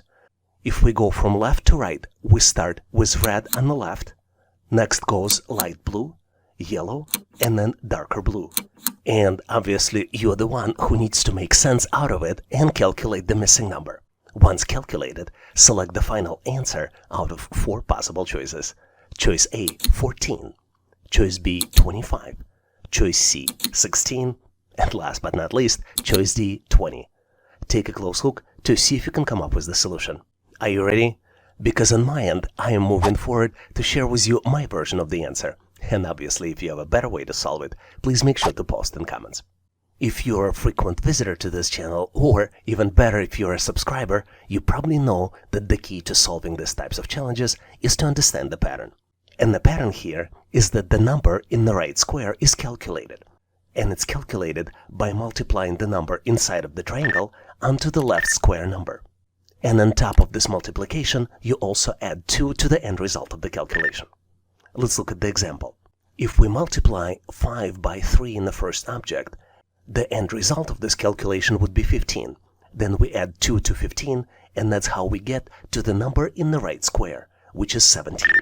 Let's look at the second example. 4 multiplied by 5 equals 20, plus 2 equals 22.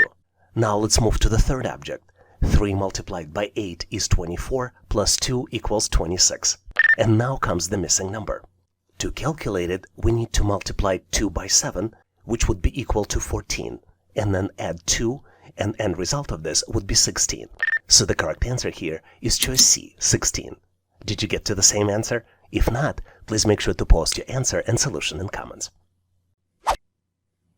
Here's a very interesting question where you need to calculate the missing number.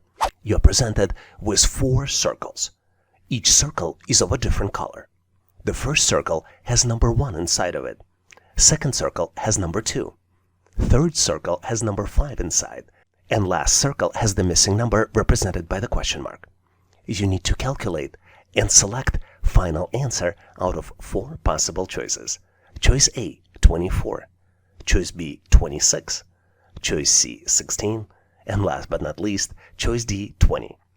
Take a close look to see if you can calculate the final answer. Are you ready?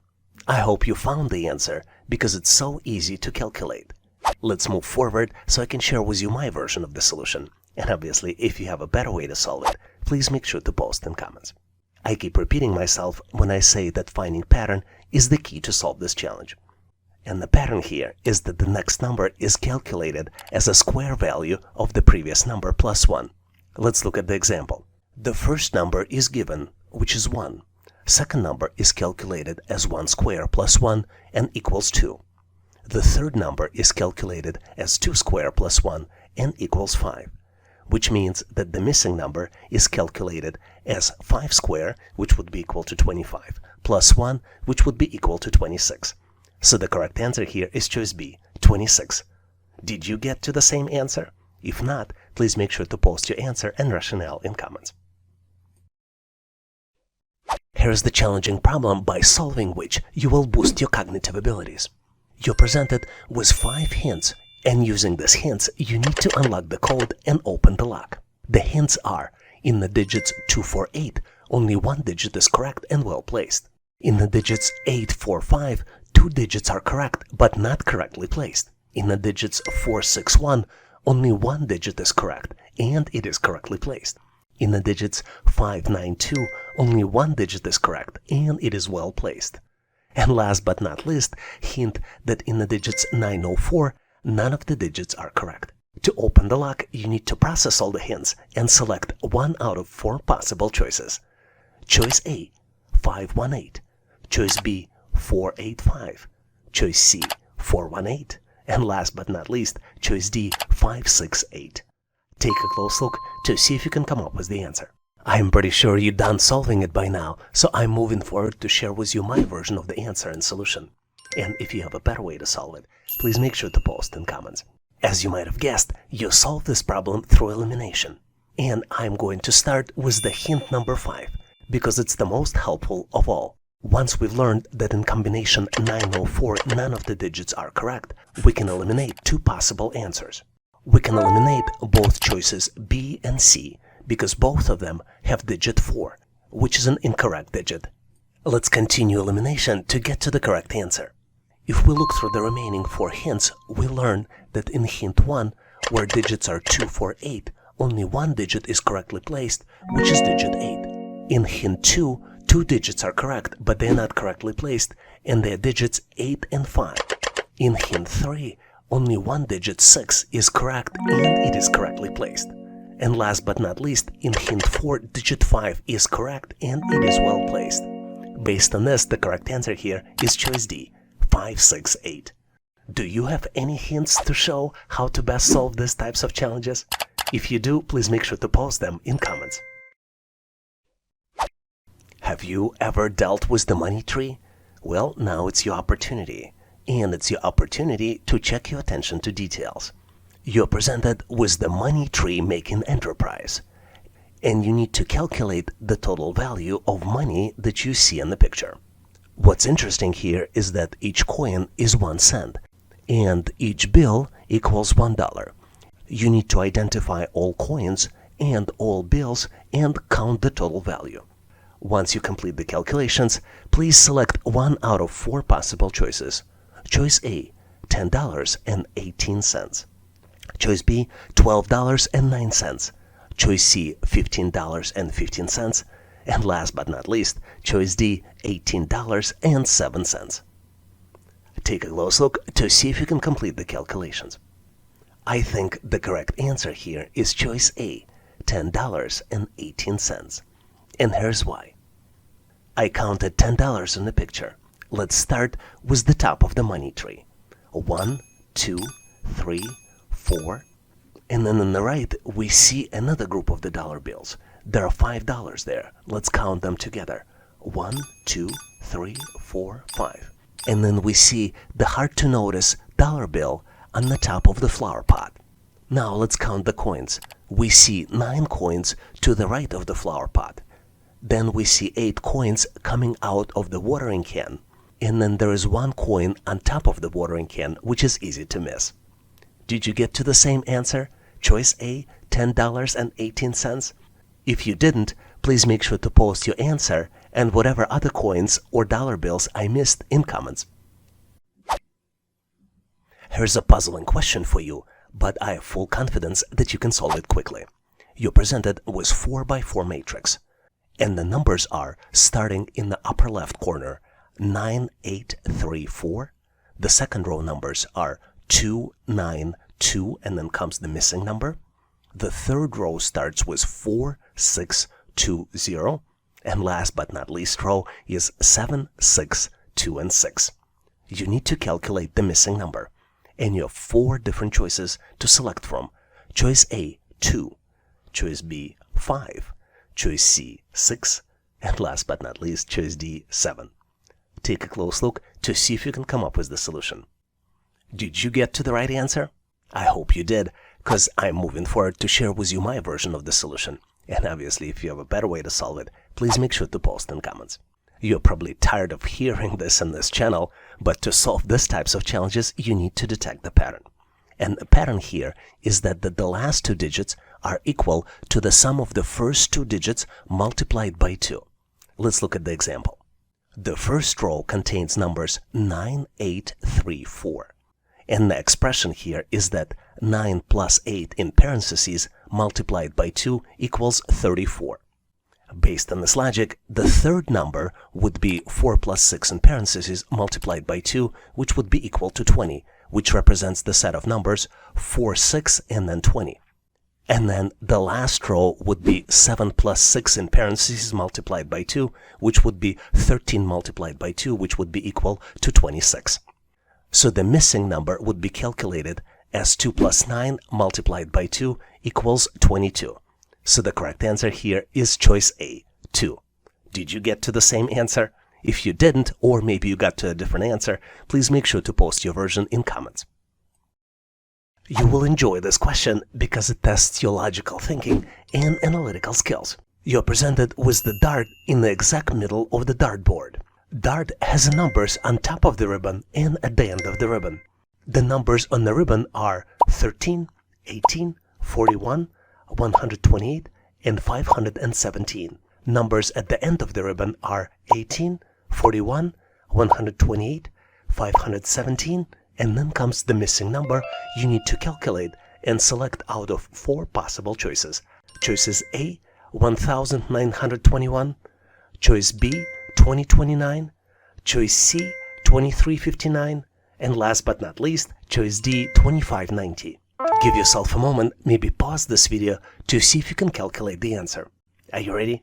Let's move forward so I can share with you my version of the answer.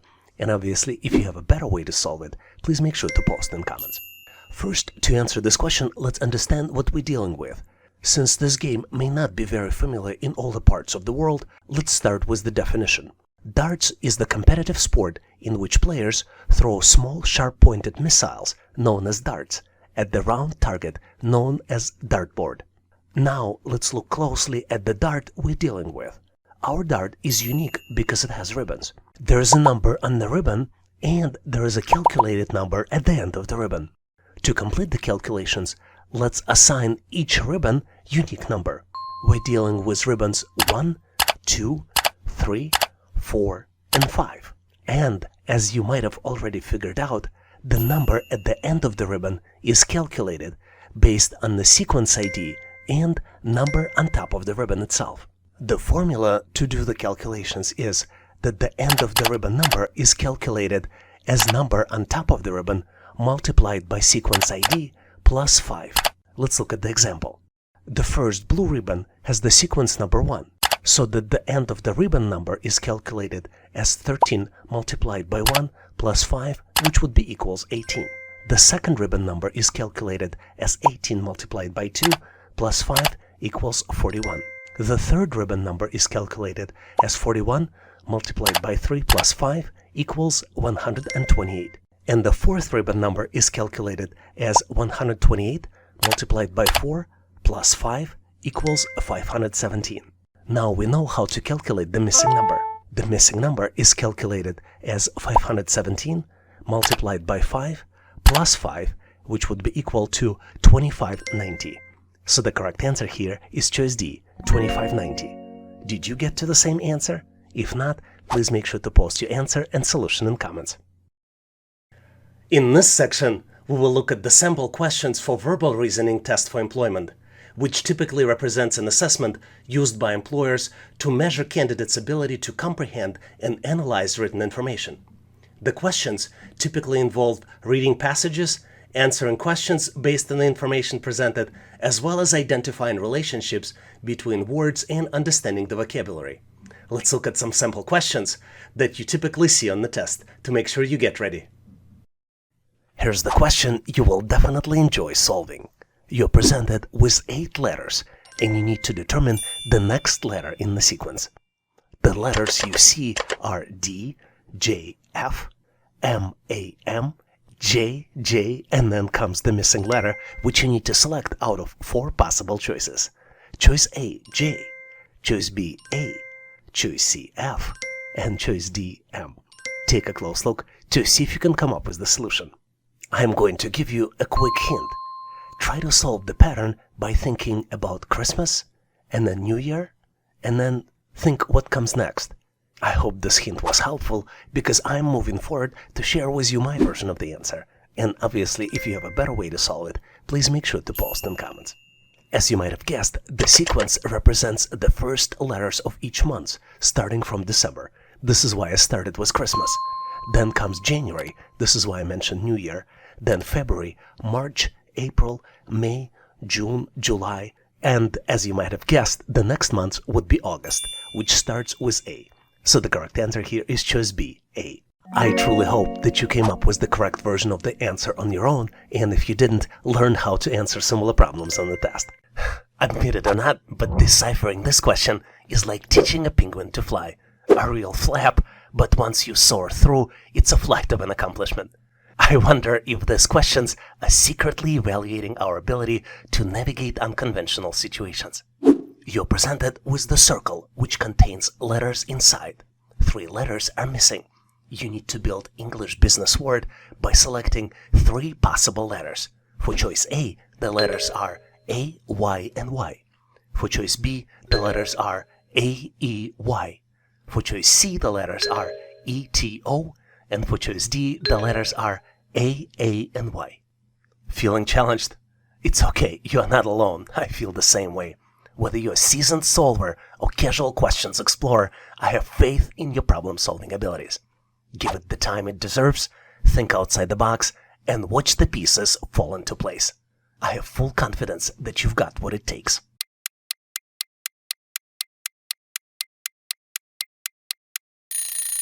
Are you ready with your solution? Still not ready? Let me give you a hint. This word represents a comprehensive plan that outlines organizations' long-term goals and objectives, along with actions and tactics required to achieve them. I am pretty sure you've got this now. The word is strategy. Strategy involves making decisions how to allocate resources, such as people, capital, and time, to gain a competitive advantage in the market. So the missing letters are A, E, and Y, and the correct choice here is B. With this question, it's pretty clear that explaining data analytics to your grandma is like decoding a complex algorithm with a punchline. The interpretation might be fuzzy, but the laughter is always in the regression. You're presented with 4 words, and you need to determine the one that is misspelled. The words are choice A, concatenation, choice B, normalization, choice C, aggregation, and last but not least, choice D, duplication. Feel that you stumbled upon a tough task? Well, it's not one of those your grandma questions.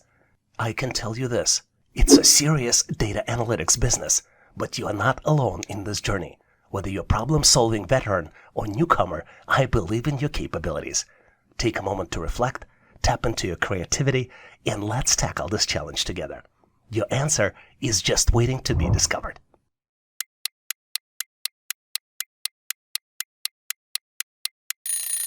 Are you ready with your answer? Let's move forward so we can sync up the solutions. To be able to best answer this question, let's understand the meaning of each word. Concatenation stands for merging or combining two or more things, such as datasets or strings, into a single entity. Normalization is adjusting and scaling data to a standard format or range for consistent analysis. Aggregation is summarizing or combining data to obtain overall insights or totals. And last but not least, duplication is creating identical copies of data or records within a dataset. I'm pretty sure you figured it by now. The misspelled word is choice C, aggregation. The correct spelling is A-G-G, two G's here in this word, R-E-G-A-T-I-O-N. Let's dive into the world of letters with this amazingly tricky question that not only evaluates your English alphabet knowledge, but also tests your analytical skills and your strategies for tackling challenges effectively. You're presented with 3x3 matrix. The matrix has letters inside. The first row has letters A, B, and D. The second row has letters B, D, and F. And then the third row has letters D, F, and then comes the missing letter, which you need to select out of 4 possible choices. Choice A, H. Choice B, D. Choice C, F. And last but not least, choice D, K. Take a close look to see if you can come up with the answer. I mentioned that this question is a little tricky, so let me give you a hint. Take a close look and consider why would some boxes, some squares in the matrix would be in gray and some would be in white. Was it helpful? I hope it was. I've unlocked my answer and I'm excited to unveil some hints for you to share the answer. Let's explore the solution together. And obviously, if you've came up with the different and more creative alternative solution or tips how to solve these types of challenges effectively, make sure to post them in comments. To answer this question correctly, let's look at our matrix from a little different dimension. Each letter here corresponds to a specific place in the alphabet, which can be represented by the number. For example, letter A equals 1, letter B 2, C 3, and etc. If we follow this logic, we can replace all letters in all 3 rows with the numbers. So for the first row, the numbers will be 1, 2, and 4. For the second row, the numbers would be 2, 4, and 6. And for the third row, the numbers will be 4 and 6, and then would be the missing number. The next step is to determine what's happening with the numbers and how to calculate the missing number. Remember I gave you a hint? Hope you figured it out, because numbers in the white squares here are the result of addition of numbers in the gray squares. Let's look at the example. For example, 2 plus 2 equals 4. 4 plus 2 equals 6. This is how the numbers in the white squares of the second row are calculated. 2 plus 4 equals 6. This is the result of the calculation in the third row, which would mean that the missing number on the intersection of 4 and 4 will be calculated as addition of 4 plus 4, which would be equal to 8. So the correct answer here is choice A, H, because H is the letter that corresponds to the number 8. Here's an amazing question to test your verbal reasoning and analytical skills. You need to arrange the words into a coherent sentence and determine the last word in this sentence. The words are A, coverage, B, protects, C, against, D, financial, E, losses, F, business, G, risks. Take a close look, see if you can build this sentence and determine the last word in this sentence. Did you figure it out? I am moving forward to share with you my version of the answer, and obviously if you have a better way to solve it, please make sure to post in comments. To get to the correct answer, let's look at each word in this sentence to determine the meaning of the word and how to use it correct way. We start with the words coverage, business, and risks. These are not the objects of the sentence. We also look at against and financial. These are prepositions and adjectives. The word protects is the verb and it provides valuable information in the sentence. The word losses is the object of the sentence and it provides information about what business insurance protects against. Based on this information, let's build a sentence. Business insurance protects against financial losses. Based on this, we can determine that the last word in the sentence is losses. And this is the object of the sentence, and it also provides a specific type of protection. So I believe the correct answer here is choice E, losses. Did you get to the same answer? If not, please make sure to post your answer and solution in comments. Here's an amazing question which tests your logical reasoning and verbal reasoning skills. You're presented with 3 verbal statements, and you need to determine if the final statement is true. The first statement is, most small businesses are family-owned. The second statement is, most family-owned businesses are profitable. And the last statement, most small businesses are profitable. Is this statement true? You need to select out of 3 possible choices. Choice A, yes. Choice B, no. And last but not least, choice C is uncertain. Take a close look to see if you can come up with the solution. Are you ready? Because on my end, I'm moving forward to share with you my version of the answer. And obviously, if you have a better way to solve it, please make sure to post in comments. I believe the correct answer here is A, yes, which means that most small businesses are profitable, and this is the accurate statement. Which means that the statement, most small businesses are profitable, is true. Let me explain you why. If most small businesses are family-owned, and most family-owned businesses are profitable, then it stands to reason that most small businesses are also profitable. What's interesting to note about this question is that answer C, uncertain, might also be accurate, and some test systems might be configured to accept it as the accurate answer. And the main reason is that the relationship between the statements are unclear, or if there's insufficient information to make logical conclusions, you can answer uncertain. Was your answer different? Please make sure to post your answer and solution in comments. I love this question because the answer represents such a powerful business concept. You're presented with 10 letters, and you need to build English business word by using each letter only once. The letters are N, I-N, A-V-O, and I-T-O. Take a close look to see if you can come up with the solution. I am going to give you a quick hint. The word refers to the process of introducing new ideas, products, services, or processes that add value to society, the economy, or organizations. Did you figure it out? I hope the hint was helpful because I'm moving forward to share with you my version of the answer.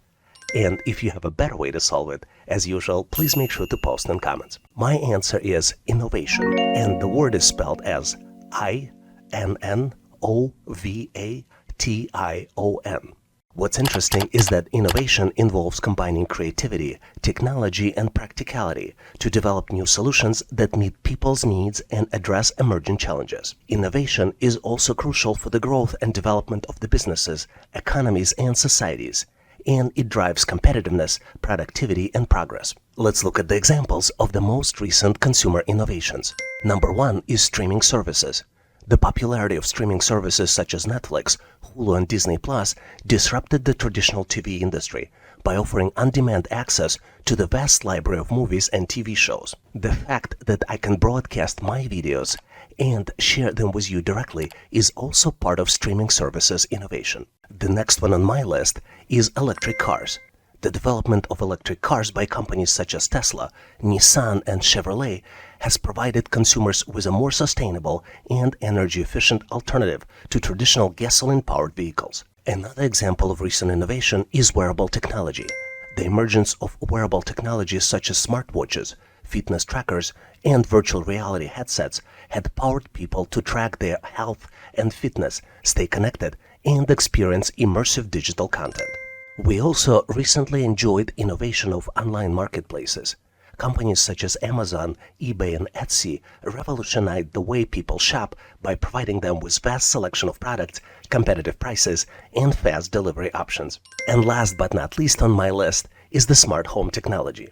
The rise of smart home technology allowed people to control and automate various aspects of their homes, from lighting and temperature to security and entertainment using voice commands and mobile apps. Do you know any other examples of recent innovations? Please make sure to share them in comments so we can all learn. There's no better question to boost your IQ and brain power. You're presented with 3 expressions, and you need to find the missing item in the third expression. The first expression is B plus D equals F. The second expression is Z minus W equals C. And the third expression is D multiplied by E equals missing item. And you need to find and select the missing item out of 4 possible choices. Choice A, T. Choice B, S. Choice C, U. And last but not least, choice D, I. Take a close look to see if you can come up with the missing item. I'm going to give you a quick hint here. To solve this challenge, you need to know English alphabet. But it's one of the simplest alphabets available with only 26 letters. Are you ready? Let's move forward, so I'll share with you my version of the answer. And obviously, if you have a better way to solve it, please make sure to post in comments. To solve this challenge, you really need to have a good understanding of English alphabet. And not just the alphabet, but also analytically understand that you can assign a number for each letter of the alphabet. I already mentioned that there are 26 letters in English alphabet, and this is probably one of the first things you study when you study English. So the letters would be A, B, C, D, and so on. And you can go forward, and for each letter, you can assign the number. For example, letter A will get associated with number 1. Letter B will be associated with number 2. C with 3, D with 4, E with 5, and you can continue up to the letter Z, which would be associated with number 26. With this cross-reference, let's see if we can get a better conversion between letters and numbers.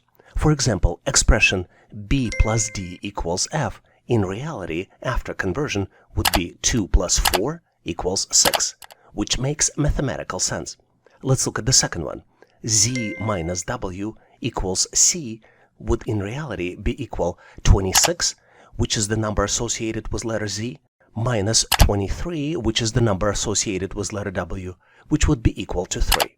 So the last expression, D multiplied by E, in reality would be equal 4 multiplied by 5, and would be equal to 20, which is associated with the letter T. So the correct answer here is choice A, T. Did you get to the same answer? If not, please make sure to post your answer and rationale in comments. Here's an amazing question to test your English business vocabulary. You need to build English business word using all the letters presented on the screen, and you only need to use each letter once. The letters are G-O-I, S-L-T, I-C-S. Take a close look to see if you can come up with the answer. Because I want you to succeed so much, I'm going to give you a quick hint. The word represents the process of planning, implementing, and controlling the movements of storage of goods or materials from the point of origin to the point of consumption. Did you figure it out? I'm going to move forward and share with you my version of the answer. But if you have a better way or alternative way to solve it, please make sure to post in comments. The answer is logistics. The word is spelled as L-O-G-I-S-T-I-C-S. To get better at solving these types of challenges, try to visualize the word and try different combinations.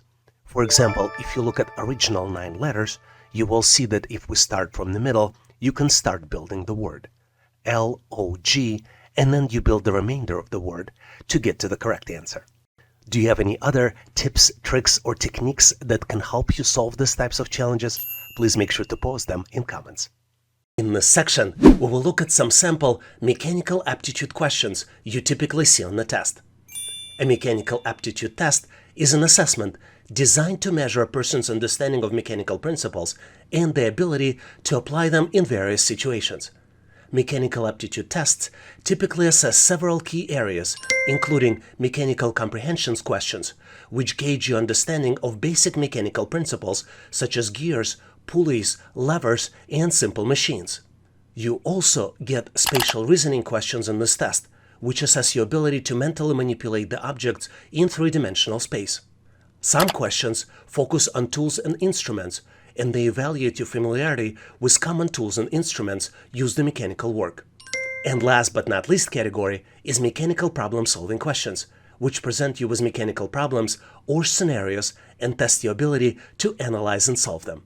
Let's look at some sample mechanical aptitude questions we typically see on the test.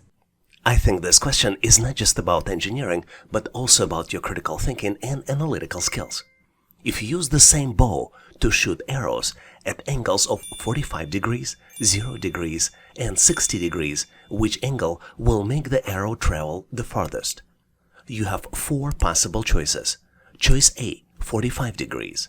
Choice B, 0 degrees. Choice C, 60 degrees. And last but not least, choice D, neither one. Take a close look to see if you can come up with the answer. On my end, I am moving forward to share with you my version of the analysis and answer.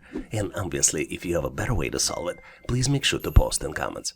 Let's start by looking at the scenario where we shoot the arrow at 0 degrees, which ultimately means horizontal shot.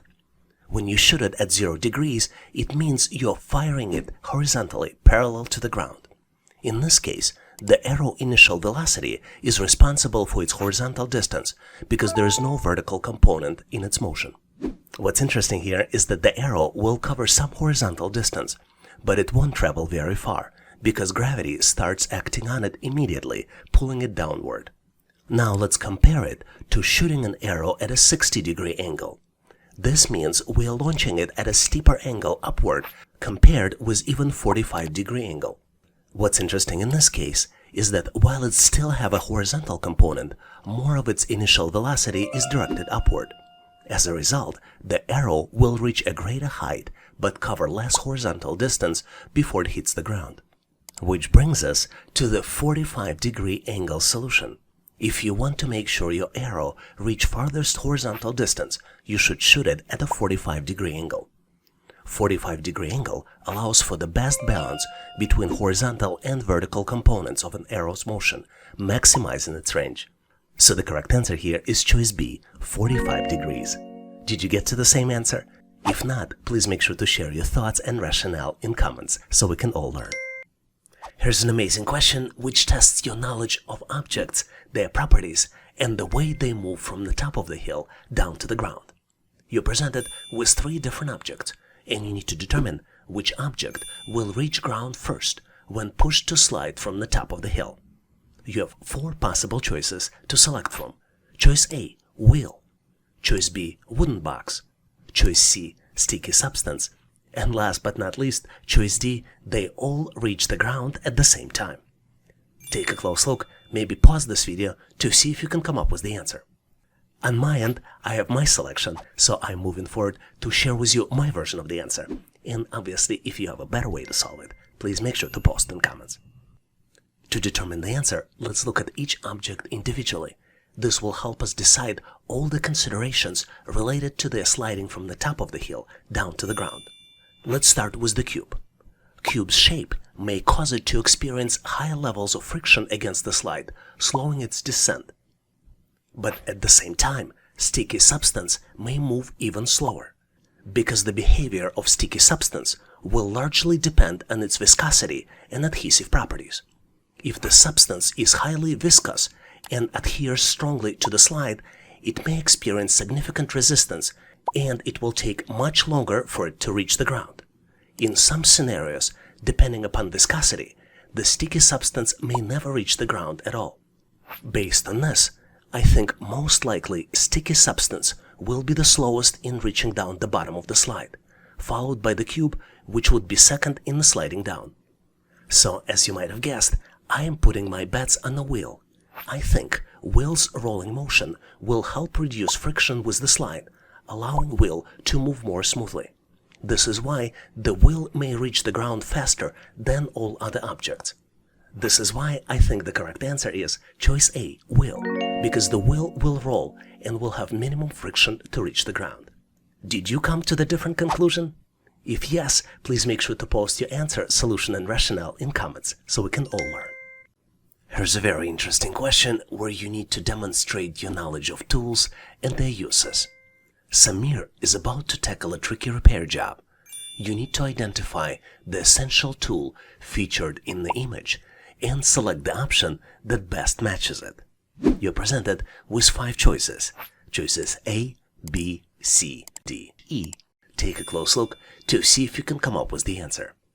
On my end, I am moving forward to share with you my version of the solution. And obviously, if you have a better way to solve this, as usual, please post in comments. I believe you probably recognize the tool shown. It is screwdriver. But this is only the first step. In the second step, we need to identify all other tools shown and determine their relationship with screwdriver. I think choice A is a knife. A knife is a cutting tool, and it is not closely related to a screwdriver. Choice B is a nail. A nail is a fastening tool which is used to join materials, but it's also not directly related to the screwdriver. Choice D is a hammer. And hammer is a tool that's used to drive nails or other fasteners, which is different from screwdriver's primary function. And choice E is a bolt, which is the type of fastener, like a screw, but it's not directly related to a screwdriver. So, as you might have guessed, the correct answer here is choice C, screw. In fact, screwdriver is specifically designed for turning screws. When using a screwdriver, you insert its tip into the head of a screw and turn it to tighten or loosen the screw. You can even guess it based on the names, screwdriver and screw. This relationship between the screwdriver and the screw makes choice C the most closely related tool or object to the screwdriver in the given options. Was your answer different? Or maybe you had other considerations? If you did, please make sure to post them in comments so we can all learn. I love this question because it tests your spatial reasoning, and if you try to solve it on your own, it boosts your IQ and intelligence. You're presented with unusually looking shape, which have some measurements, and you need to calculate the perimeter of the given shape and select it out of 4 possible choices. Choice A, 6 feet. Choice B, 10 feet. Choice C, 12 feet. And last but not least, choice D, 14 feet. Take a close look to see if you can calculate the answer. I am pretty sure if you're a subscriber to this channel and practice these types of problems regularly, you'll do it easily. On my end, I am moving forward to share with you my version of the answer. And obviously, if you have a better solution, please make sure to post your answer and solution in comments. As you might be well aware, to calculate the perimeter, you need to add up the length of all the sides. In our object, we're presented with the steps that have measurements. And this object also has a solid sides at the bottom and on the left. So first, let's calculate the perimeter of the steps. The top sides are all 1 feet, and the heights of every step is also 1 feet. So the steps would be calculated 1 feet plus 1 feet, plus 1 feet plus 1 feet, and then you do it 6 times because it has 6 sides, which means that perimeter of all the steps would be 6 feet. The bottom area, based on the measurements, would be 3 feet, and the left area would be 3 feet as well. So the total perimeter would be 6 feet for the steps, then 3 for the bottom, and we also need to add 3 feet for the left area, which would total to 12 feet. So the correct answer here is choice C, 12 feet. Did you get to the same answer? If not, please make sure to post your solution and rationale in comments. And now I have a question for you to practice your skills. You're presented with the seesaw. On the left of the seesaw there is a weight, and on the right side of the seesaw there is an acrobat. You need to determine in which direction should the acrobat move his body to balance the seesaw. And you have 2 choices, choice A to the left or choice B to the right. Take a close look, maybe pause this video to see if you can come up with the answer. And once ready, make sure to post your answer in comments so I can give you my feedback.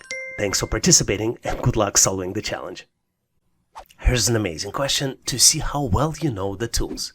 You're presented with 5 tools and you need to match the tool with the task performed. Choice 1, tool is used for making curved cuts in various materials. Choice 2 is used to loosen or tighten plumbing pipes. Choice 3, used to apply sparkle or correction putty. Choice 4 is used to apply lubrication to gears and machinery. And last but not least, choice 5 is used for cutting down trees, trimming branches, and processing woods. And you need to match this description with choices A, B, C, D, and E. Take a close look to see if you can come up with the answer. Are you ready? I think I'm ready on my end, so I'm moving forward to share with you my version of the answer. And obviously, if you have a better way to solve it, please make sure to post in comments. Let's start with the choice 1. I believe the description for choice 1 is a jigsaw. Jigsaw is a handheld power tool equipped with the reciprocating blade used for making intricate curved cuts in the materials such as wood, metal, or plastic. And description 1 matches image B. I think choice 2 matches the pipe wrench. And a pipe wrench is a specialized hand tool used for gripping and turning plumbing pipes to tighten or loosen them during installation or repair. As you might have guessed, description 2 matches the image E. I think description 3 matches putty knife. And the putty knife is a flat, flexible tool, often with a metal blade used for applying and smoothing substances like spackle, correction putty, or paint on surfaces. And description 3 matches choice C. I think choice 4 is a grease gun. A grease gun is a handheld device designed for applying lubricating grease to machinery, gears, or bearings to reduce friction or maintain proper functioning. And last but not least, description 5 resembles a chainsaw.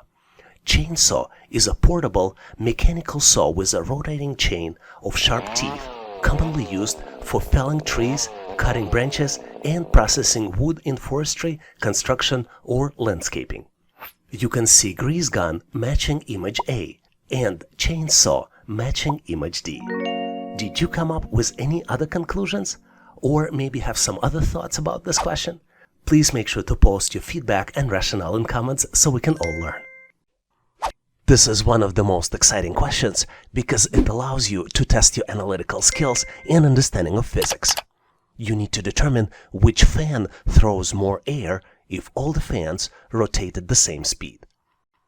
The choices are fan A, fan B, fan C, and last but not least, choice D, neither fan. Take a close look to see if you can come up with the answer. Are you ready? I'm moving forward to share with you my version of the answer. And if you have a better way to solve it, please make sure to post in comments. As you might be well aware, there are two key factors to help determine the airflow rate. The first one is the size of the fan's blade, and the second one is rotational speed of the fan, which is measured in RPMs, which stands for revolution per minute. A fan with the larger blades can capture and move more air per revolution compared to the same fan design with the smaller blades. And this is exactly what we're dealing with here in this question. In addition, the rotational speed of the fan affects the airflow design. The higher RPM generally results in a higher airflow rate as the fan blades are able to move through the air at the faster rate. As you can see here, the fans A, B, and C all have the same design. This is why, given the fact that 3 fans have the same design but different sizes, the fan with the largest size will throw more air compared to the smaller fans. This is why the correct answer here is choice C. Did you get to the same answer? If not, please share your answer and rationale in comments. Here's an absolutely brilliant and at the same time very tricky question, but I have full confidence that you'll be able to solve it. You need to determine which item is the heaviest. And you're presented with 4 possible choices. Choice A, 2 pounds of iron. Choice B, 2 pounds of cotton. Choice C, 2 pounds of potatoes. And last but not least, choice D, neither one. Take a close look to see if you can come up with the answer. I am pretty sure you already have an answer by now, so I'm moving forward to share with you my version of the solution. And obviously, if you have a better way to solve it, please make sure to post in comments. As you might have figured out, all 3 objects, 2 pounds of iron, 2 pounds of potatoes, and 2 pounds of cotton, will have the same weight. The explanation for this is that the weight of an object is determined by the force of gravity acting on it, and this force is proportional to the mass of the object. Since all 3 objects have a mass of 2 pounds, they will experience the same gravitational force and therefore will have the same weight. But the confusion here is that the density of these objects is different. Density is a measure of how much mass is packed into a given volume. Iron is much denser than potatoes or cotton.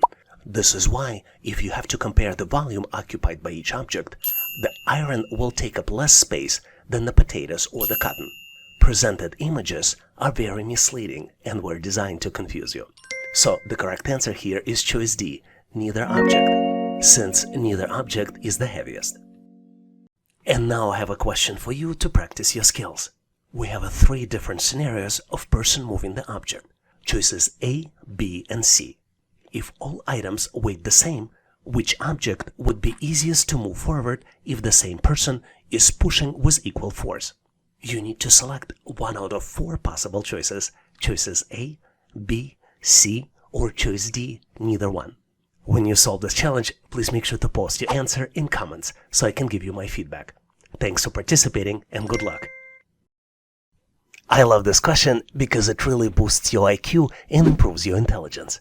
You're presented with 3 rows of objects. Each object represents a square and circle inside. You need to select the missing object out of 4 possible choices. Choices A, B, C, and D. Take a close look to see if you can come up with the solution. I have full confidence that you figured it out by now. And this is why I'm moving forward to share with you my version of the answer. And obviously, if you have a better way to solve it, please make sure to post in comments. To better solve this challenge, let's assign columns and rows to each object here in the picture. We will have columns A, B, and C, and rows 1, 2, and 3. This would allow us to reference objects better. As you might have guessed, each row describes the pattern of ball bouncing against the wall. Let's start by looking at the object A1. This is where the ball in the upper left corner, and it moves downwards toward the middle of the bottom section. And this is where exactly we see the ball in the object B1.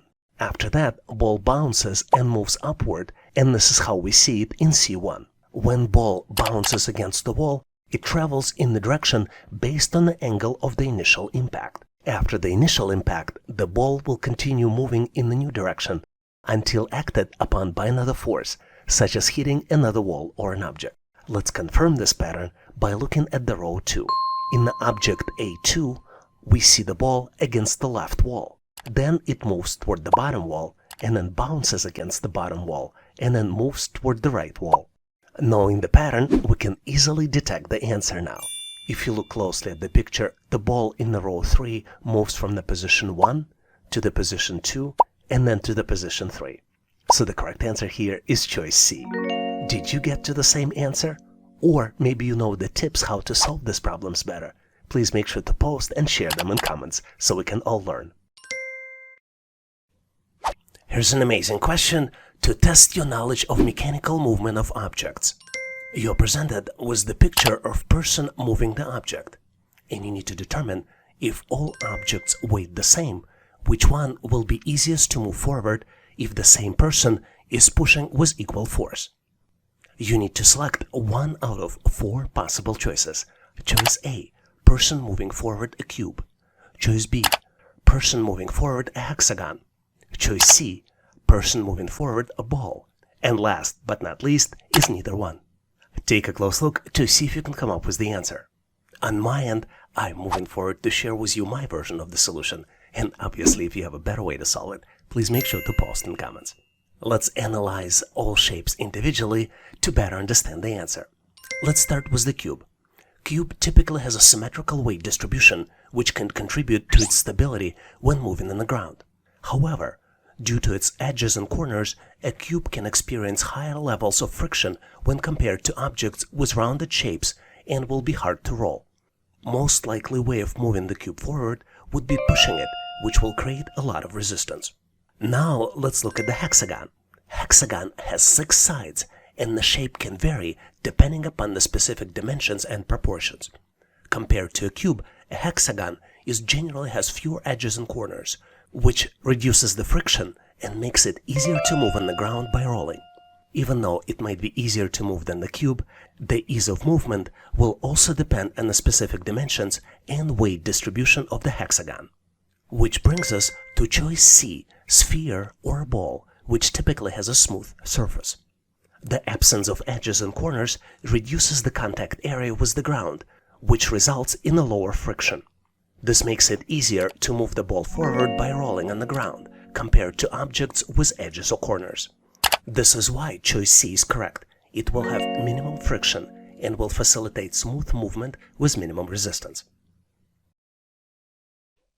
Here's the challenging problem by solving which you will boost your cognitive abilities. You're presented with 5 hints, and using these hints, you need to unlock the code and open the lock. The hints are: in the digits 248, only one digit is correct and well placed. In the digits 845, 2 digits are correct but not correctly placed. In the digits 461, only one digit is correct and it is correctly placed. In the digits 592, only one digit is correct and it is well placed. And last but not least, hint that in the digits 904, none of the digits are correct. To open the lock, you need to process all the hints and select one out of 4 possible choices. Choice A, 518. Choice B, 485. Choice C, 418. And last but not least, choice D, 568. Take a close look to see if you can come up with the answer. I'm pretty sure you're done solving it by now, so I'm moving forward to share with you my version of the answer and solution. And if you have a better way to solve it, please make sure to post in comments. As you might have guessed, you solve this problem through elimination. And I'm going to start with the hint number 5, because it's the most helpful of all. Once we've learned that in combination 904 none of the digits are correct, we can eliminate 2 possible answers. We can eliminate both choices B and C because both of them have digit 4, which is an incorrect digit. Let's continue elimination to get to the correct answer. If we look through the remaining 4 hints, we learn that in hint 1, where digits are 248, only one digit is correctly placed, which is digit 8. In hint 2, 2 digits are correct, but they're not correctly placed, and they're digits 8 and 5. In hint 3, only one digit 6 is correct and it is correctly placed. And last but not least, in hint 4, digit 5 is correct and it is well placed. Based on this, the correct answer here is choice D, 568.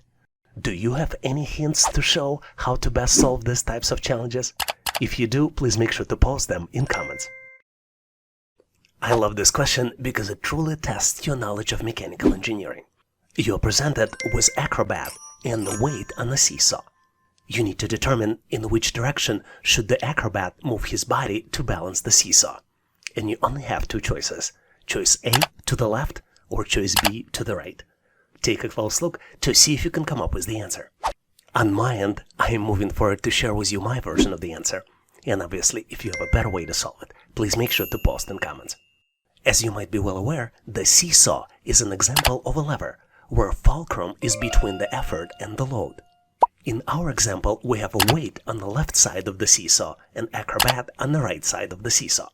The key principle of balancing the seesaw is when a force is applied to the end of the lever can lift the weight at the other end. For the seesaw to be balanced, the torque applied to the acrobat must increase. Since the acrobat's weight is constant, the only way to increase the input torque is by increasing the distance from the fulcrum. If acrobat moves in the direction B, this will shift the acrobat's center of gravity further from the fulcrum, resulting in a greater torque, thereby balancing it. So the correct answer here is choice B, moving the acrobat to the right. Here's an amazing problem where you need to exercise your brain and cognitive skills by calculating not just one number, but 2 numbers. You're presented with the scale, and you see that the value of diamond as well as the sum values are missing. And you need to ensure that scale remains balanced by calculating the value of the diamond as well as the sum. And once you've done with your calculations, you need to select out of 4 possible choices. Choice A, values 18 and 96. Choice B, values 12 and 88. Choice C, values 20 and 92. And last but not least, choice D, values 19 and 94. Take a close look, maybe pause this video to see if you can complete the calculations. On my end, I am moving forward to share with you my version of the calculations. And obviously, if you have a better way to solve it, please make sure to post in comments. To solve this challenge, let's look at the picture closely to better understand what we're dealing with. We're presented with the multi-tier scale, and this scale has 4 tiers: Tier 1, Tier 2, Tier 3, and Tier 4. Scale remains in balance because values on the left side and on the right side are equal. and the values are represented by the total of numbers inside of each shape. For example, circle has number 12, hexagon has number 6, triangle has number 3, and square has number 4. Let's look closely at tier 3 to better understand how this tier remains in balance. As I already mentioned, each tier remains in balance because the numbers are equal on both sides. So on the left of the tier 3, we have 2 hexagons with total value of 12. On the right of the tier 3, we have hexagon, which equals number 6, plus 2 triangles, 3 plus 3. So on both sides, the total value is 12. This is why tier 3 remains in balance. Now let's look closely at the tier 2. On the left of the tier 2, we have 2 circles. Each circle has a value of 12. 2 circles would be equal 24. On the left of the tier 2, we have 2 circles with total value of 24 and the entire tier 3, which also equals 24. This what keeps tier 2 in balance. Now, knowing this logic, we can calculate the missing value on tier 4. Because tier 4 needs to remain in balance, the value of 12 plus 6 should be equal to the missing value, which means that the missing value is 18. And the total sum will be calculated as the sum of all the numbers. The sum of tier 2 and tier 3 would be 24 plus 24 plus 48 on the right side of tier 1, which would equal 96. So the correct answer here is choice A, 18 and 96. Did you get to the different answer? Please make sure to post your answer and solution in comments. Let's look at the question where you need to determine the trajectory after parachutists jump from the plane. Obviously, based on the wind and other external conditions, there would be multiple choices, but fortunately, you need to select only one out of 4 possible choices. Choices A, B, and C. And if none of the choices A, B, and C is correct, you need to select choice D, which would represent neither one. Take a close look to see what is the parachutist's trajectory after jumping from the plane. I have full confidence in your skills and knowledge, so I'm moving forward to share with you my version of the answer. And obviously, if you have a better way to solve it, please make sure to post in comments. To better understand the answer, we need to determine what changes from when parachutist is inside the plane and when parachutist jumps from the plane. When parachutist is inside the plane, both the parachutist and the airplane are moving together in the same direction. When parachutist jumps from the plane, there are multiple forces that will determine the trajectory. Number 1 is inertia. According to Newton's first law of motion, the law of inertia, the parachutist will continue moving forward in the direction of the plane. Initially, the parachutist will have the velocity they had inside the plane, but they will slow down over time due to air resistance. Another force that will define the trajectory is the force of gravity. As soon as the parachutist leaves the plane, they will be subject to the force of gravity. Gravity pulls the parachutist downward toward the earth. And the last force that will drive the trajectory would be acceleration due to gravity. Acceleration due to gravity is the force that pulls objects toward the earth. When something is in the air, gravity causes it to fall toward the ground. The acceleration due to gravity is always the same for all objects near the Earth's surface, and it means that objects will fall faster and faster the longer they fall. So let's look closely at what's going to happen after parachutist jumps. After jumping, the parachutist initially maintains the horizontal velocity due to inertia. Once outside the airplane, they accelerate downward due to gravity until they reach terminal velocity. The deployment of the parachute increases air resistance, allowing for controlled descent, allowing parachutists to land safely. The closest answer that describes the solution is choice A. Is this what you got in your answer? If not, please make sure to post your solution and rationale in comments so we can all learn. In this section, we will look at the personality assessment test questions. A personality assessment test is a type of psychological evaluation used during the hiring process to assess candidates' personality traits, behavioral tendencies, and work-related preferences. This test aims to provide insights on how a candidate might behave, interact with others, and fit into the company's culture. The typical purpose of personality assessment is to gauge a candidate's suitability for a particular job or work environment based on their personality traits. Personality assessment tests helps employers to identify individuals who possess the desired characteristics and align with the organizational values. Let's look at some sample personality assessment test questions we typically see on the test. Here's a very interesting question which you cannot just answer because you need a strategy and approach on how to answer. You need to select from two statements, one that best describes you and one that describes you the least. And your choices for selections are: choice A, I should have all the information before making a decision. Choice B, I easily communicate with people. Choice C, I like to take responsibility for my team. And last but not least, choice D, I prefer long-term projects over short-term ones. Take a close look to see if you can come up with the answer. And more importantly, you need to decide on what type of considerations you would choose to answer this particular question. On my end, I am moving forward to share with you my version of the answer. And obviously, if you have a better way to solve it, please make sure to post in comments. I think is that the most important consideration here to answer this question is job relevance. You need to consider the requirements and responsibilities of the role that you're applying for. For example, one differentiation might be individual contributor role versus a leadership role. By doing this differentiation, the describe me the most will identify statements that will demonstrate the good fit for the particular job position. And for describe me the least will provide reasons why, based on the position, this may not be applicable. And obviously, you would need to support the answer with the examples from your past career. Let's look at how you might consider answering this question if you're applying for individual contributor jobs. The individual contributor jobs is where you as individual responsible for the outcomes. Samples of these jobs might be data analyst, research scientist, software engineer, quality assurance specialist, financial analyst, technical writer, graphics designer, and a lot of others. Here the preferential answers would be choices A and D. Let's look at choice A first. Choice A, I should have all the information before making the decision.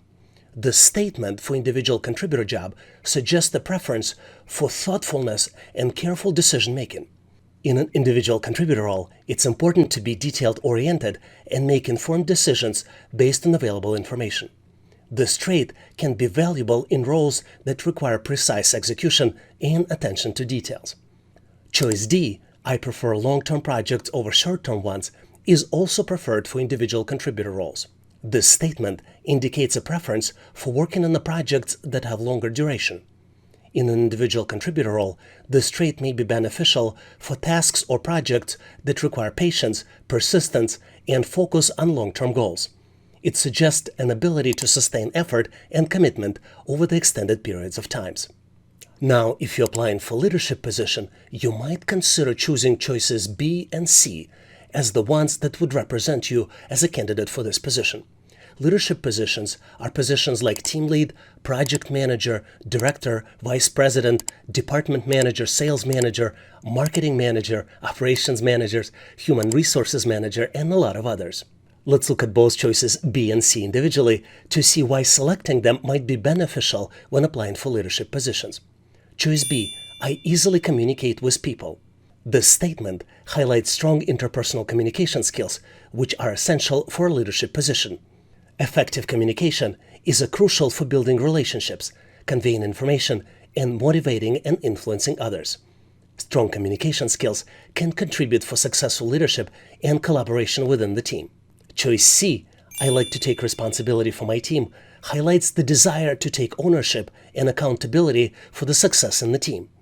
In a leadership position, the ability to assume responsibility, provide guidance, and support team members is crucial. It indicates a willingness to lead by example, make decisions, and make necessary actions to drive team performance and achieve goals. One important point to understand is that I'm not asking you to provide an incorrect answers. I'm asking you to decide how your past experiences can be helpful to the role you're applying for. There is a valid you selected to apply for this particular position, and the reason is because you believe your qualifications are aligned with position description. So what you need to do here, answering this question, you need to align the answers with the job requirements. My 3 recommendations for you on how to answer these types of questions is provide authenticity, provide self-reflection, and provide supporting examples. Let's look at each one individually to help you decide how to answer this particular question. Let's look at number 1, authenticity. You need to provide honest and genuine responses that accurately reflect your personality traits and tendencies. It is essential to be true to yourself and true to your employer rather than trying to present what you think the employer might be looking for. Number 2 is self-reflection. Take a moment to reflect on your own characteristics and behaviors. Consider your strengths, weaknesses, preferences, and areas where you excel or struggle. And number 3, think of the supporting examples. Justify your choices by providing specific examples or instances from your past experience. This helps add credibility to your responses and allows the employer to understand your reasons and thought process. Next, I'm going to share with you my answer if you're applying for the leadership position. And I'm also going to ask you to provide your answer for the individual contributor role. For example, if you're applying for leadership position, I recommend that you choose choice C and choice A. Choice C, I like to take responsibility for my team, would represent the answer that best describes you. Your actual justification for this choice may sound like this. As a leader, I thrive on guiding and supporting my team towards success. I believe that fostering a collaborative and empowering work environment where individuals can grow and excel. Taking responsibility for my team means ensuring their development, providing guidance when needed, and creating a cohesive and motivated group that can achieve outstanding results. The statement that describes you the least might be choice A, and choice A states, I should have all the information needed before making the decision. The justification for the answer might be, while I value the thoughtfulness and informed decision-making, as a leader, I understand that time-sensitive situations may require making decisions with limited information. I am comfortable relying on my experience, intuition, and the input of trusted team members to make timely decisions while considering the available information. I'm also open to adjusting decisions as more information becomes available to ensure the best possible outcomes. Now, what do you think the answer should be for the individual contributor role? Please make sure to post your answer, recommendation, and justification in comments of this video so we can all learn. I love this question because it tests candidates' ability to prioritize as well as candidates' leadership skills. You're presented with the question where you need to select 2 statements. One statement that best describes you and another that describes you the least. The 4 possible answers to this question would be A, I can organize my work schedule by myself. Choice B, I work even better when everything goes wrong. Choice C, I think small details are important. And last but not least, choice D, I like to be best player on my team. Take a close look to see if you can come up with 2 answers. On my end, I am moving forward to share with you my version of the answer. And obviously, if you have a better way to solve it, please make sure to post in comments. Let's first look at the important considerations on how you can select the right answer. There are 3 important considerations here, and they all fall into one category, job relevance. You need to consider the requirements and responsibilities of the role you're applying for. Number 2, you need to think about how each statement relates to the demands of the position. And last but not least, number 3, you need to choose the statement that demonstrates a good fit for the job and showcases qualities that would be beneficial for the specific context. Let's take a look at how you would select the right answer in the specific categories. Let's start by looking at the choice A. I can organize my work schedule by myself. If you choose this answer, it would show that you're a self-structured person that could work independently. Choice B, I work even better when everything goes wrong, shows your stress tolerance, your ability to work in stressful and unpredictable situations. Choice C, I think small details are important, would show your level of attention to details that could be important for jobs such as accounting, programming, controller, and other jobs that require attention to details. And last but not least, choice D, I like to be the best player on my team, shows how competitive you are. This is a good choice for the sales position, but could be a problematic choice for the manager roles. Let's look at the examples of the choices that best describe me. One of the choices that you might select would be choice A. I can organize my work schedule by myself. I am a very disciplined person. I can independently prioritize different tasks, and I can take responsibility of the results of my job. I prefer to organize my work schedule by myself without over-attention from managers. I can be much more productive by working in this way. This is why I selected the choice A. I can organize my work schedule by myself. Now let's look at the choice that at least describes you and considerations you might consider providing. For that statement, I selected choice D. I like to be the best player on my team. Of course, I want to show off my skills and I want results be fairly evaluated. But I understand the importance of teamwork for good results. And in this way, I can do a back office job when it's necessary. I will put overall results of my team in the first place, even if it temporarily slows down my own results and my progress. Do you have any other suggestions on how you can answer this type of questions? Please make sure to post them in comments so we can all learn. In this section, we will look at Microsoft Excel questions frequently used in a test. Microsoft Excel test is a standardized assessment designed to measure an individual's proficiency in using this powerful spreadsheet software application. This test assesses a candidate's knowledge and skills in various Excel functions, formulas, data manipulation, formatting, and data analysis. It is commonly used by employers during the hiring process to determine a candidate's level of Excel proficiency. This assessment typically includes a variety of Excel tasks and exercises that range from basic to more advanced functionalities within Microsoft Excel. These tasks might involve creating and formatting spreadsheets, performing calculations using formulas and functions, managing data sets, creating charts and graphs, and demonstrating an understanding of data analysis techniques. Let's look at some sample Microsoft Excel test questions we typically see on the test. Here's an amazing question which is frequently used for analyst Excel assessment test. Steve is analyzing the data set of sales transactions, which has gaps in data after system crash. Which formula should he use to determine the number of all revenue-generating transactions? And you're presented with the data set as well as 4 different choices. Choice A, count A2 through A11. Choice B, count A, and then the ranges E2 through E11. Choice C, count blank, and then in parentheses, data set D2 through D11. And last but not least, count if C2 through C11, and then star in quotes. Take a close look to see if you can come up with the answer. What's interesting about this question is that all answers will generate the output, so there are no errors that will be generated. But to answer this question, you need to solve the business problem. And as usual, I'm going to move forward to share with you my version of the solution. And if you have a better way to solve it, please make sure to post in comments. I believe the correct answer here is choice B, count A for the range E2 through E11. Once we enter this formula, you can see that there are 8 records that are not blank. Let's count them. 1, 2, 3, 4, 5, 6, 7, and 8.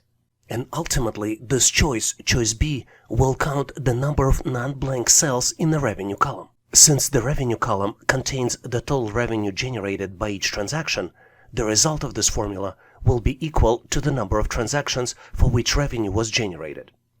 And this particular formula will help us answer the question, how many transactions actually generated the revenue? Now let's look at other choices to better understand why they are incorrect. Choice A, where formula is used, is count, and the ranges A2 through E11. There are 9 values counted as a result of this formula. And in fact, this formula will count the number of non-blank cells in the ID column. Since each transaction has a unique ID, the result of this formula will help us answer the question, how many valid transactions were there in total? Now let's look at choice C, count blank for the range D2 through D11. This formula returns value of 1. And this is absolutely correct because this formula counts the number of blank cells in the quantity column. And it helps us answer the question, how many transactions had no units sold?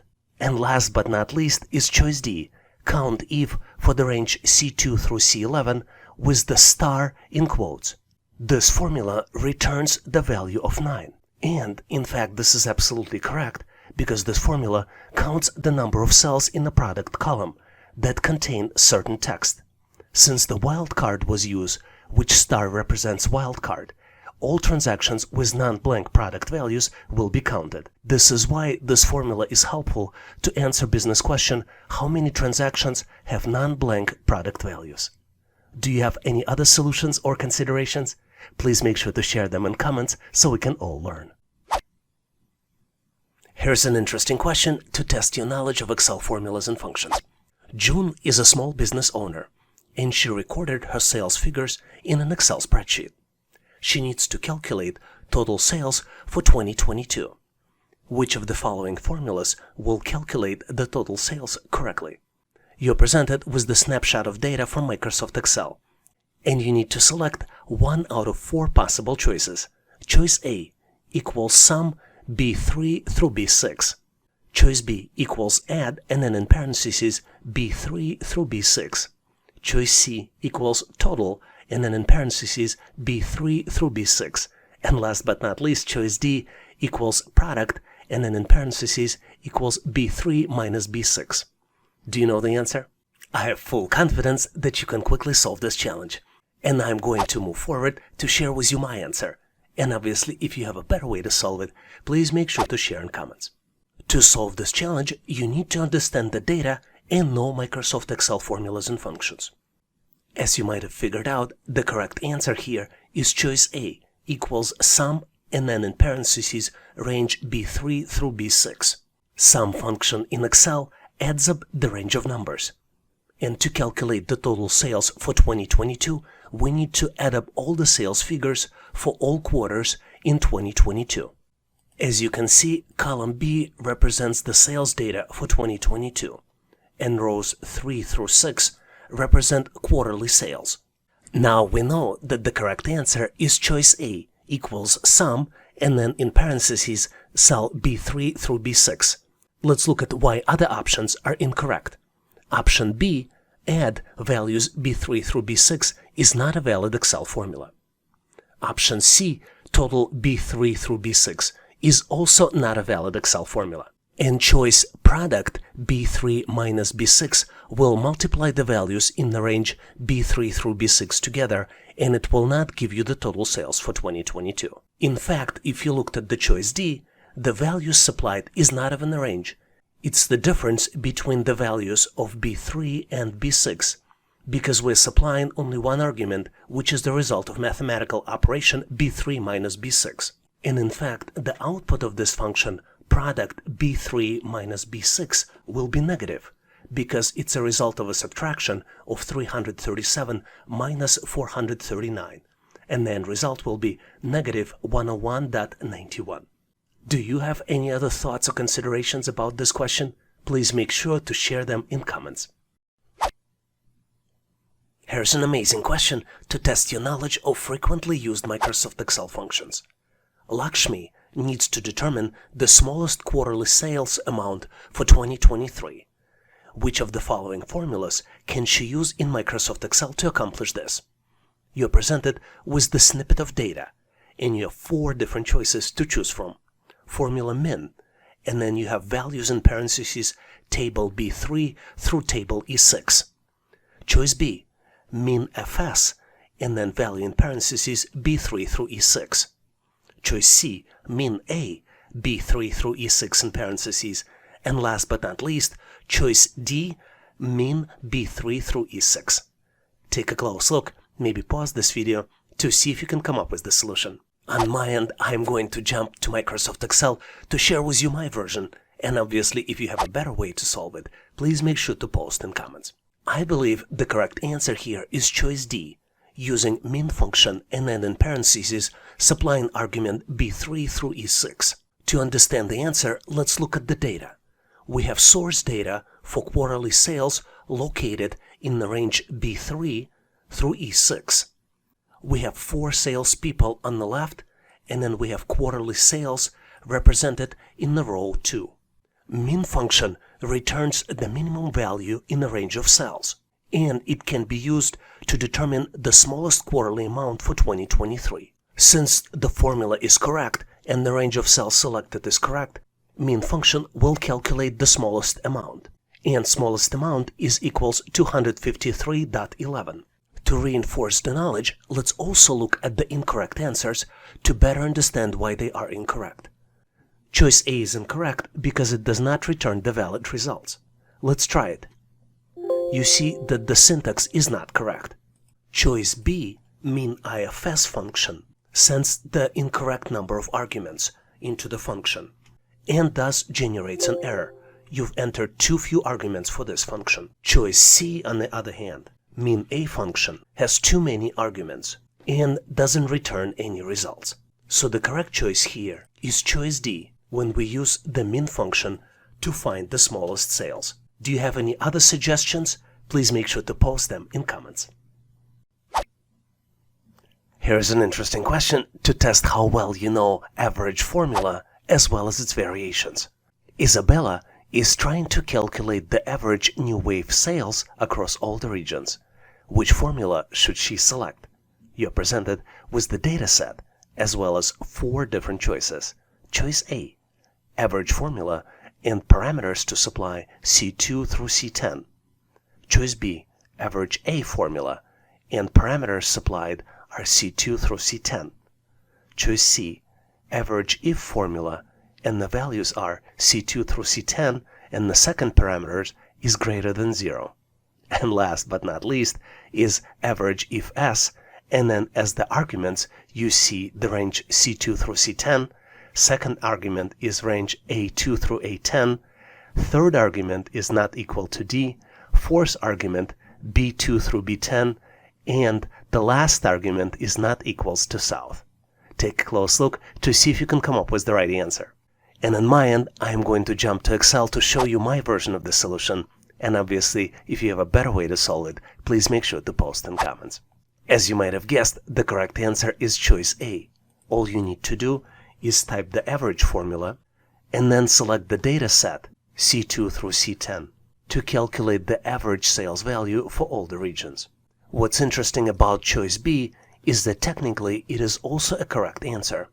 Average A with the range C2 through C10 will also calculate the average sales, but it includes all the values in the range, even if they have text or errors. In this case, since all values in the range are numbers, the two functions, choice A and choice B, will give you the same result. What's interesting is that option C, average if with the values C2 through C10 and second parameter greater than 0, calculates the average of all sales that are greater than 0 and gives you the same result.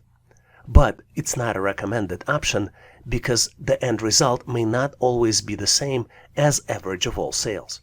And the last choice, option D, average if S with all the parameters that we supply, calculates the average sales for all products and regions, except for the product soda and except the values in the South region.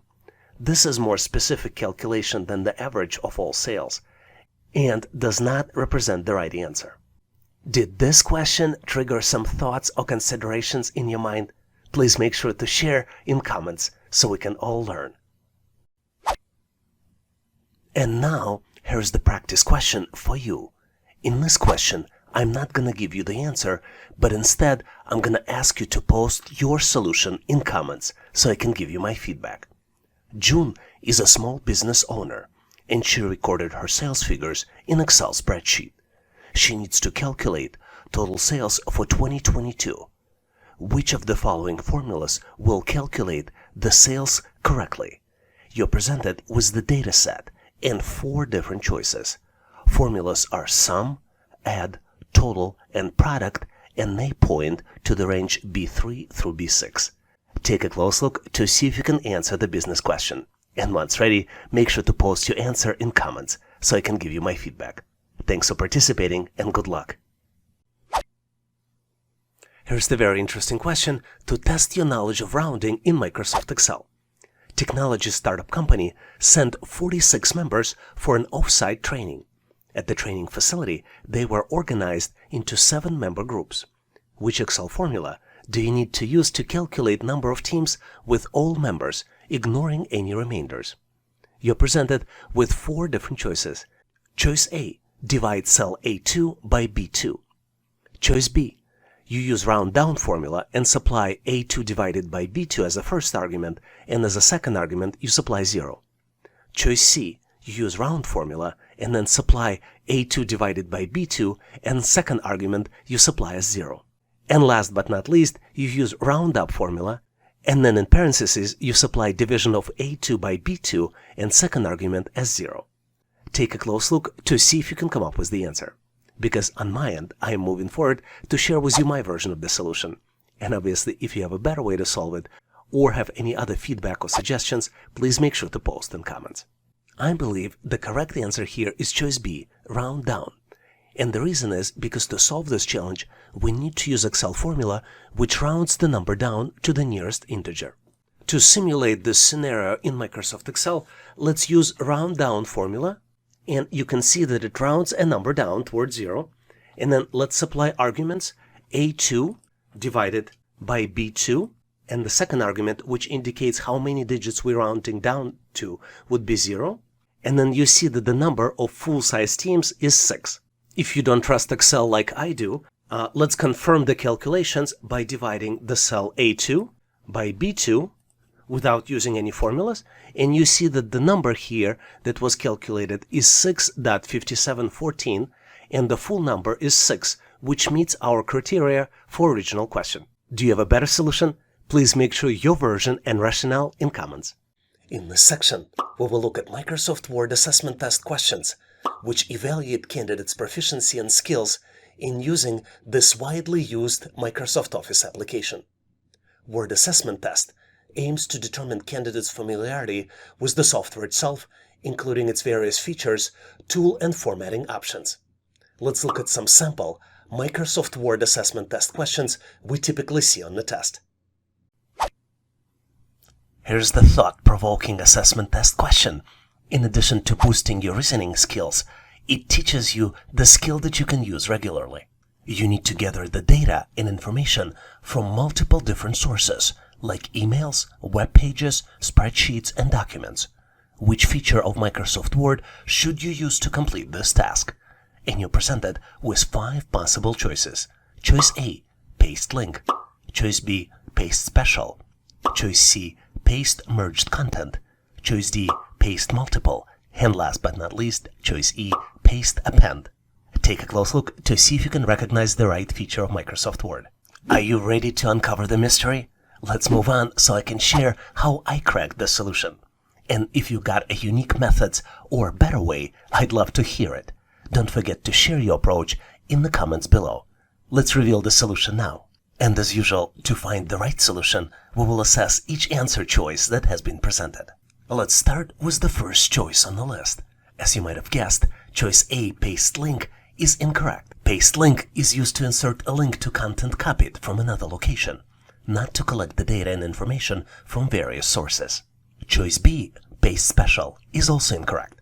Paste special allows you to choose specific formatting or data types when pasting content, but it's not the appropriate feature to collect data from various sources. Both choices C, paste merged content, and choice E, paste append, are not correct options either.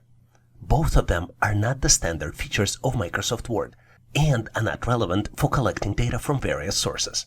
Which leads us to correct option, choice D, paste multiple items from clipboard.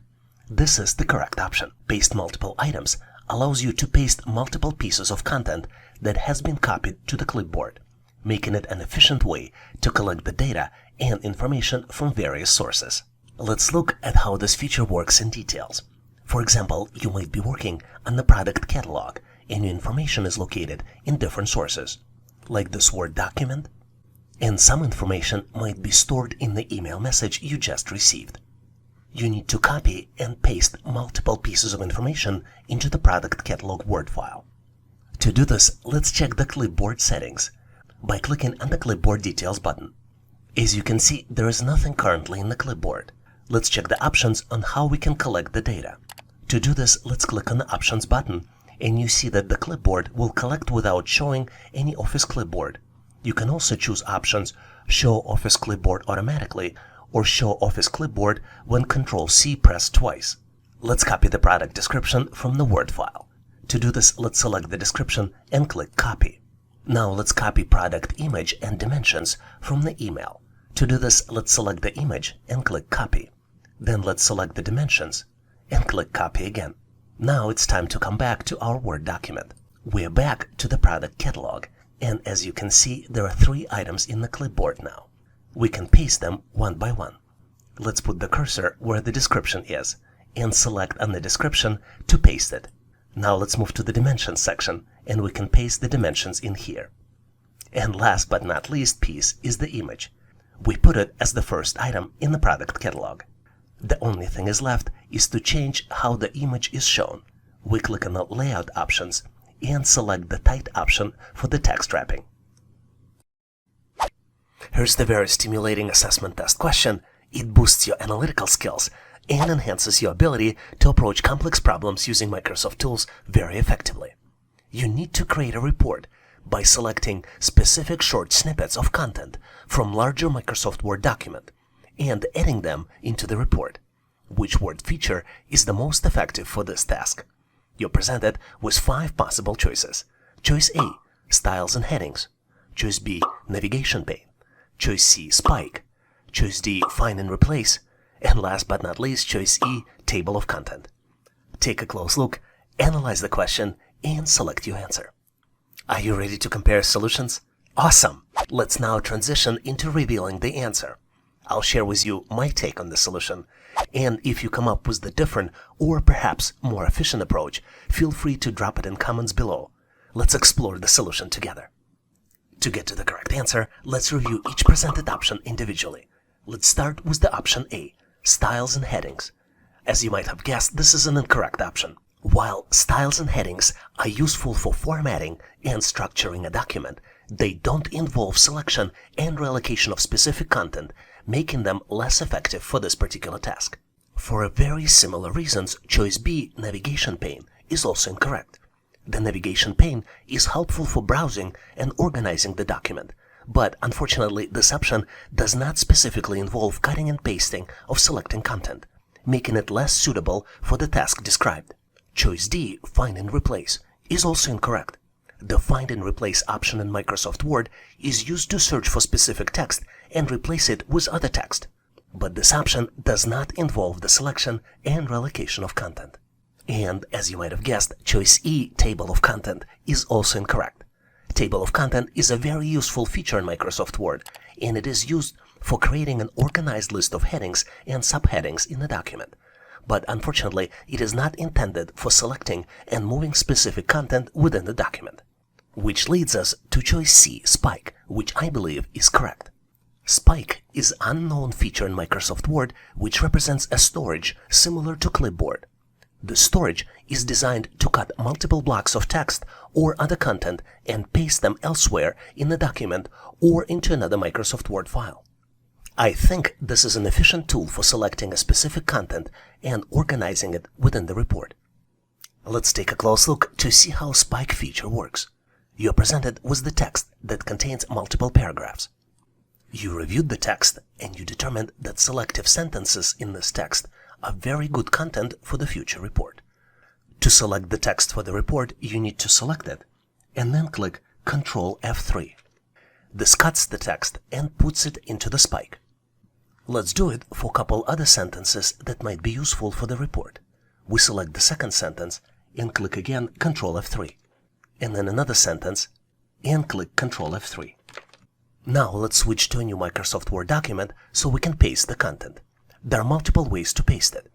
Let's go to Insert tab, then navigate to Quick Parts, Auto Text, and this is where you see the content of the spike, and by clicking it, you will paste it directly into the new file. Let's undo this action, and I'll show you the quick shortcut that allows you to do the same thing. You can click Ctrl-Shift-F3, and it will paste the text directly by using the shortcut in the keyboard. So the correct answer here is choice C, using spike feature of Microsoft Word. If you came up with the different or perhaps more efficient approach, feel free to drop it in comments so we can all learn. Let me share with you a tricky question we see on the test more and more often. To prepare a sample file for an employee training session, you need to generate unique text for each student in the class using Microsoft Word. What is the best way to do it? And you're presented with 5 different options. Choice A, use word formula. Choice B, copy and paste. Choice C, auto text and building blocks. Choice D, autocorrect. And last but not least, choice E, mail merge. Take a close look to see if you can come up with the solution. Tricky question, don't you think so? Well, I think I know what my answer is going to be, so I'm moving forward to share with you my version of the solution. And obviously, if you have a better way to solve it, please make sure to post in comments so we can all learn. To answer this question, let's analyze all the options to understand why they might be incorrect. Let's start by looking at option B, copy and paste. It is true that you can generate new text by copying content from another document or another source, for example, website or another Word document, and then pasting it into your Word document. You can use Ctrl-C to copy and Ctrl-V to paste. However, this option is not ideal for generating unique text for each student and may pose copyright issues. I think option C, auto text and building blocks, is also incorrect. Microsoft Word has a feature called auto text. It is also called building blocks in the new versions. And this feature allows you to store and insert frequently used text or context snippets with just a few clicks. While it can be convenient for inserting predefined text, it does not generate unique text for each student. Choice D, autocorrect, is also not a good choice. Autocorrect is the feature that corrects common misspellings and can be used to create shortcuts for longer phrases. But unfortunately, it does not generate unique text for each student. I think mail merge is also incorrect. Mail merge is useful for generating customized documents by merging data from spreadsheet or database into predefined templates. However, it's not suitable for generating unique text for each student for the training session. Which brings us to option A, use word formula. Microsoft Word has a formula called RAND, and if you type it and hit enter, by default it will generate 5 paragraphs of 3 sentences each. This cool feature is also called placeholder text. The generated text is localized for your language selection. What's interesting is that the text is localized for your language selection on your computer. To customize your text, you type RAND and enter number of paragraphs and number of sentences, and then hit enter. For example, if you type RAND 7,5, it will generate the text for 7 paragraphs with 5 sentences each. You can also use lorem function to generate non-localized pseudo-Latin text in Microsoft Word. What's amazing about this question is that you will not just learn the answer, but you will also learn about new features of the application. Here's the question. You're collaborating with colleagues to create the final version of Microsoft Word document. Multiple versions of text exist, and you want to preserve each version. Which word feature is the most effective for this task? And you're presented with 5 possible choices. Choice A, file properties. Choice B, hide text. Choice C, document comparison. Choice D, comments. And last but not least, choice E, track changes. Take a close look to see if you can answer this question. I think I know what my answer is going to be, so I'm moving forward to share with you my version of the solution. And obviously, if you have thoughts or different feedback or suggestions, please make sure to post them in comments. To get to the correct answer, let's analyze each option to determine if it is correct. Let's start by looking at choice A, file properties. I think using the properties features in Word, you can add version information, comments, or other metadata to the document's file properties. I think this is a helpful feature to manage different versions of the document, but it does not preserve the text itself. So I think this is an incorrect choice. Let's look at choice C, document comparison. I think this choice is also incorrect. Microsoft Word offers a built-in document comparison feature which allows you to compare 2 versions of the document and highlight differences between them. While this is helpful for tracking changes, it doesn't directly preserve multiple versions of the text within the same document. I think choice D, comments, is also incorrect. You can insert comments at specific points in the document to provide feedback or suggestions. Comments serve as annotations, but don't preserve distinct versions of the text itself. And I hope it doesn't come to you as a surprise that choice E, track changes, is also incorrect. This feature of Microsoft Word records edits made by collaborations and facilitates reviewing and accepting or rejecting changes. It does help with version control, but it does not inherently preserve multiple versions of the text for the future reference. This brings us to the answer of choice B, hide text. What's interesting, Microsoft Word allows you to hide the text, making it appear as if it isn't there while preserving it for the later use. This feature is very useful when you want to maintain different versions of content within the same document, and it also applies to images and embedded components.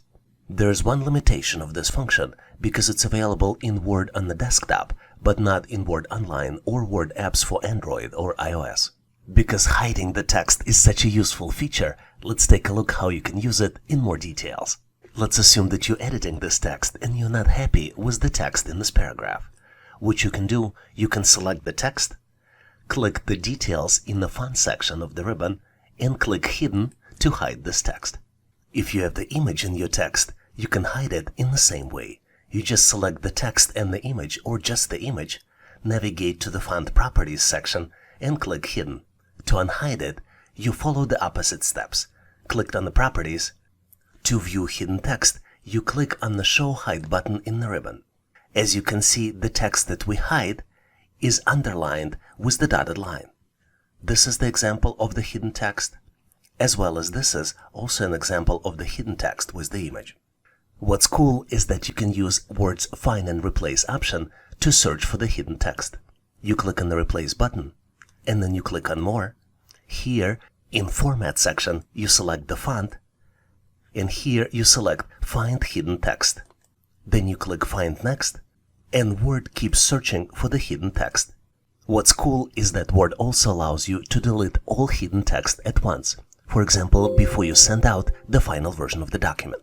To do this, you navigate to the File, Info, and then check for Issues, and select Inspect Document. Here in the section, you can specifically select items you're looking for, but also focus on the hidden text, which would inspect the document for the text that has been formatted as hidden. So I believe the correct answer here is choice B, hide text.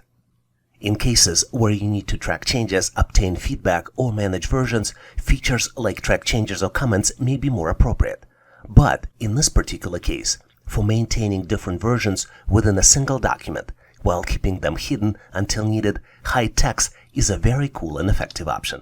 Do you disagree? If you do, please make sure to share your thoughts, solution, and rationale in comments.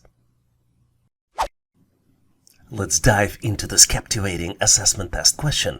By working through this, you will improve your ability to think logically and make sound decisions in Microsoft Word. As a marketing manager for a United States-based company, you are customizing Microsoft Word-based catalog for European distribution. What is the most efficient way to convert units of measure, like inches, pounds, and others, to the metric format in Microsoft Word? You're presented with 5 possible answers. Choice A, formulas. Choice B, using functions. Choice C, using autocorrect. Choice D, equations. And last but not least, choice E, cross-reference. Take a close look to see if you can come up with the answer. Let's go ahead and transition into showcasing the solution. I'm about to share how I approach the question. And if you got the better methods, or maybe brilliant alternative, make sure to share it in comments. Let's examine each provided answer option to identify the accurate solution. Let's start with the option A. I think formulas are used for mathematical calculations, but they are not the most efficient way to convert units of measure to the metric format in Microsoft Word. In fact, formulas typically involve arithmetic operations and are not designed for unit conversion. Choice B, function, is also incorrect. The term function in this context is vague and doesn't directly relate to converting units of measure to the metric format. It does not align with the most efficient methods for this specific task. I think choice D, equation, is also incorrect. Equations in Microsoft Word are used for mathematical or algebraic expressions. While they can handle unit conversions theoretically, they are not designed for the specific tasks of converting units of measure to the metric format. And I hope you're not surprised that choice E, cross-reference, is also incorrect. Cross-referencing is a tool used to link and refer to specific content within the document, such as figures, tables, or headings. It is unrelated to converting units of measure to the metric format. This analysis leads us to choice C, autocorrect. Microsoft Word's autocorrect feature can be used to automatically correct and replace predefined abbreviations or symbols with their corresponding metric units. This is an extremely efficient way to convert units of measure to the metric format. To access Measurement Converter, you need to navigate to Word Options and then click on Proofing. Here you need to click on Autocorrect Options and navigate to Actions. Once you click OK on all of these changes and then select the dimensions 5 inches, additional menu item becomes available, which is represented by additional actions. So now you can convert 5 inches into 12.7 centimeters. Similar functionality becomes available on the weight category. You select 0.37 pounds, navigate to additional actions, and you can convert them to 0.17 kilograms. In this section, we will look at the most common customer service test questions we typically see on the test. A customer service test is a type of assessment used by employers to evaluate candidates' customer service skills, abilities, and aptitude for dealing with customers. Customer service test assesses various aspects of customer service, such as communication skills, problem-solving abilities, empathy, and professionalism. The typical purpose of the customer service test is to determine candidates' potential for delivering high-quality customer service and their fit for a customer-facing role. This test helps employers to assess how well a candidate can handle customer interactions, resolve issues, and represent the customer in a positive manner. Let's look at some sample customer service test questions we typically see on the test. Here's a truly amazing question which tests your customer service skills. As a retail store worker, imagine you're carrying a big basket of fresh fruits. Suddenly, a customer comes up to you and asks where she can find a coffee. Which response would be the best way to handle the situation? You're presented with 4 possible choices. Choice A: politely walk past the customer without saying anything because you need to replenish the fruits in the store shelves. Choice B: gently put down the basket of fruits and show the customer where the coffee is located. Choice C: explain to the customer verbally where she can find the coffee. And then last but not least, choice D: request the customer to wait and come back to her after you finish dealing with the fruits. Take a close look to see if you can come up with the answer. Tricky question, don't you think so?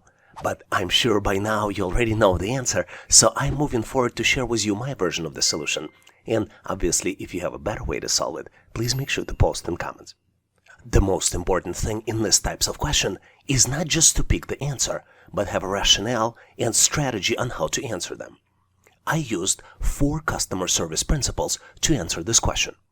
Number 1 principle is responding promptly to customer inquiries and needs is crucial in delivering excellent customer service.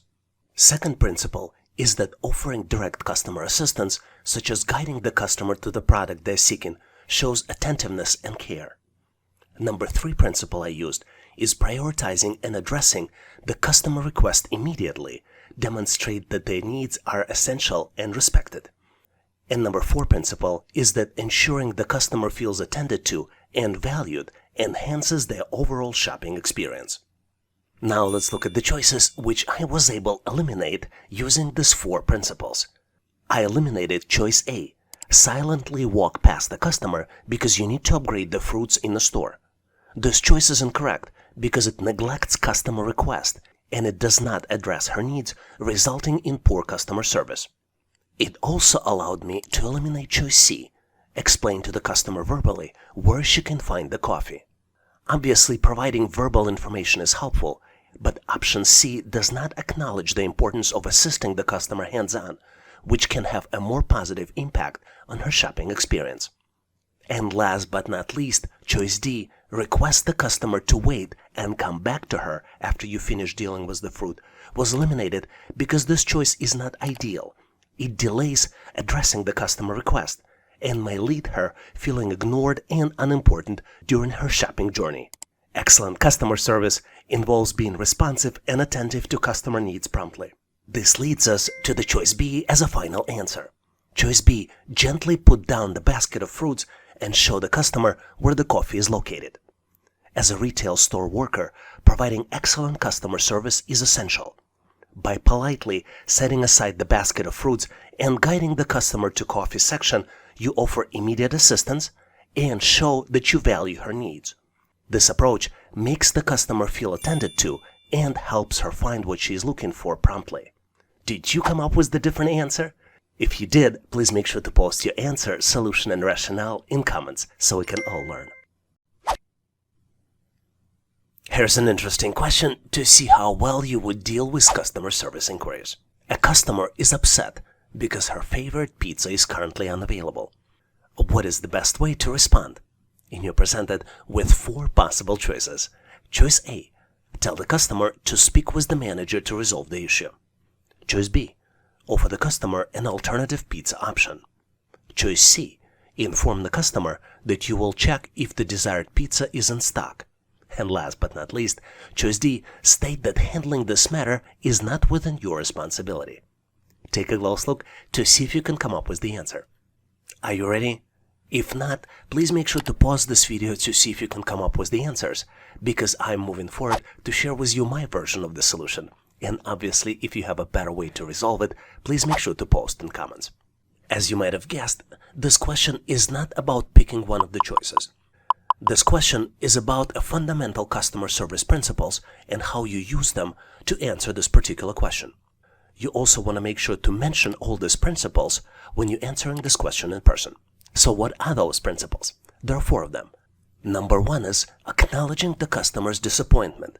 Because her favorite pizza is not available and you show empathy, this shows your understanding of her feelings. Number 2 principle is providing an immediate alternative option, which shows responsiveness and commitment to helping the customer promptly.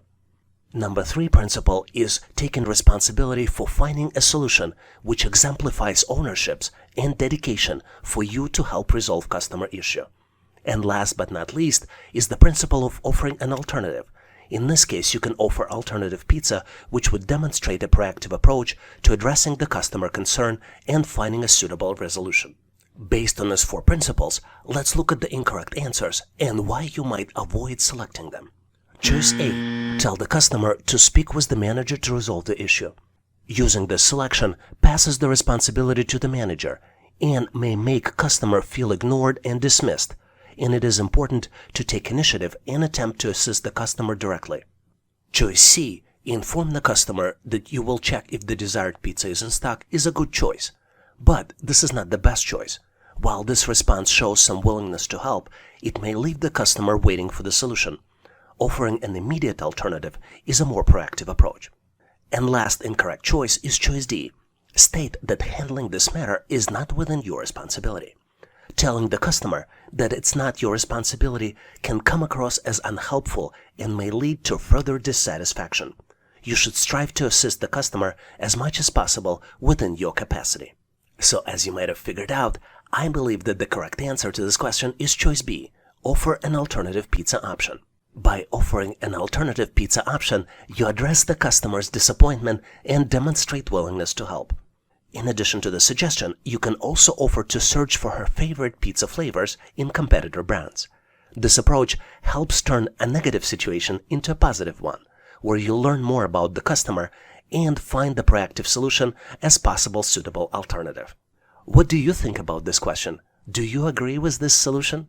Do you have a better way to solve it? Please make sure to post your answer and rationale in comments. In this section, we will look at the logical reasoning questions that are used to evaluate candidates' ability to reason and draw logical conclusions from the information given. The questions on this type of test typically involve sequences of shapes and numbers, analogies, and deductive reasoning questions.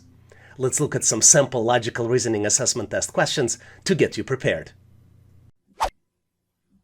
Here's a puzzling question for you, but I have full confidence that you can solve it quickly. You're presented with 4x4 matrix, and the numbers are, starting in the upper left corner, 9, 8, 3, 4. The second row numbers are 2, 9, 2, and then comes the missing number. The third row starts with 4, 6, 2, 0. And last but not least row is 7, 6, 2, and 6. You need to calculate the missing number. and you have 4 different choices to select from. Choice A, 2. Choice B, 5. Choice C, 6. And last but not least, choice D, 7. Take a close look to see if you can come up with the solution. Did you get to the right answer?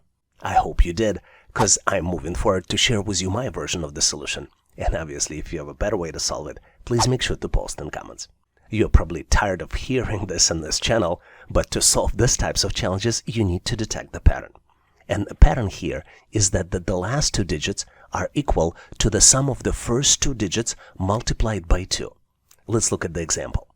The first row contains numbers 9, 8, 3, 4. And the expression here is that 9 plus 8 in parentheses multiplied by 2 equals 34. Based on this logic, the third number would be 4 plus 6 in parentheses multiplied by 2, which would be equal to 20, which represents the set of numbers 4, 6, and then 20. And then the last row would be 7 plus 6 in parentheses multiplied by 2, which would be 13 multiplied by 2, which would be equal to 26. So the missing number would be calculated as 2 plus 9 multiplied by 2 equals 22. So the correct answer here is choice A, 2.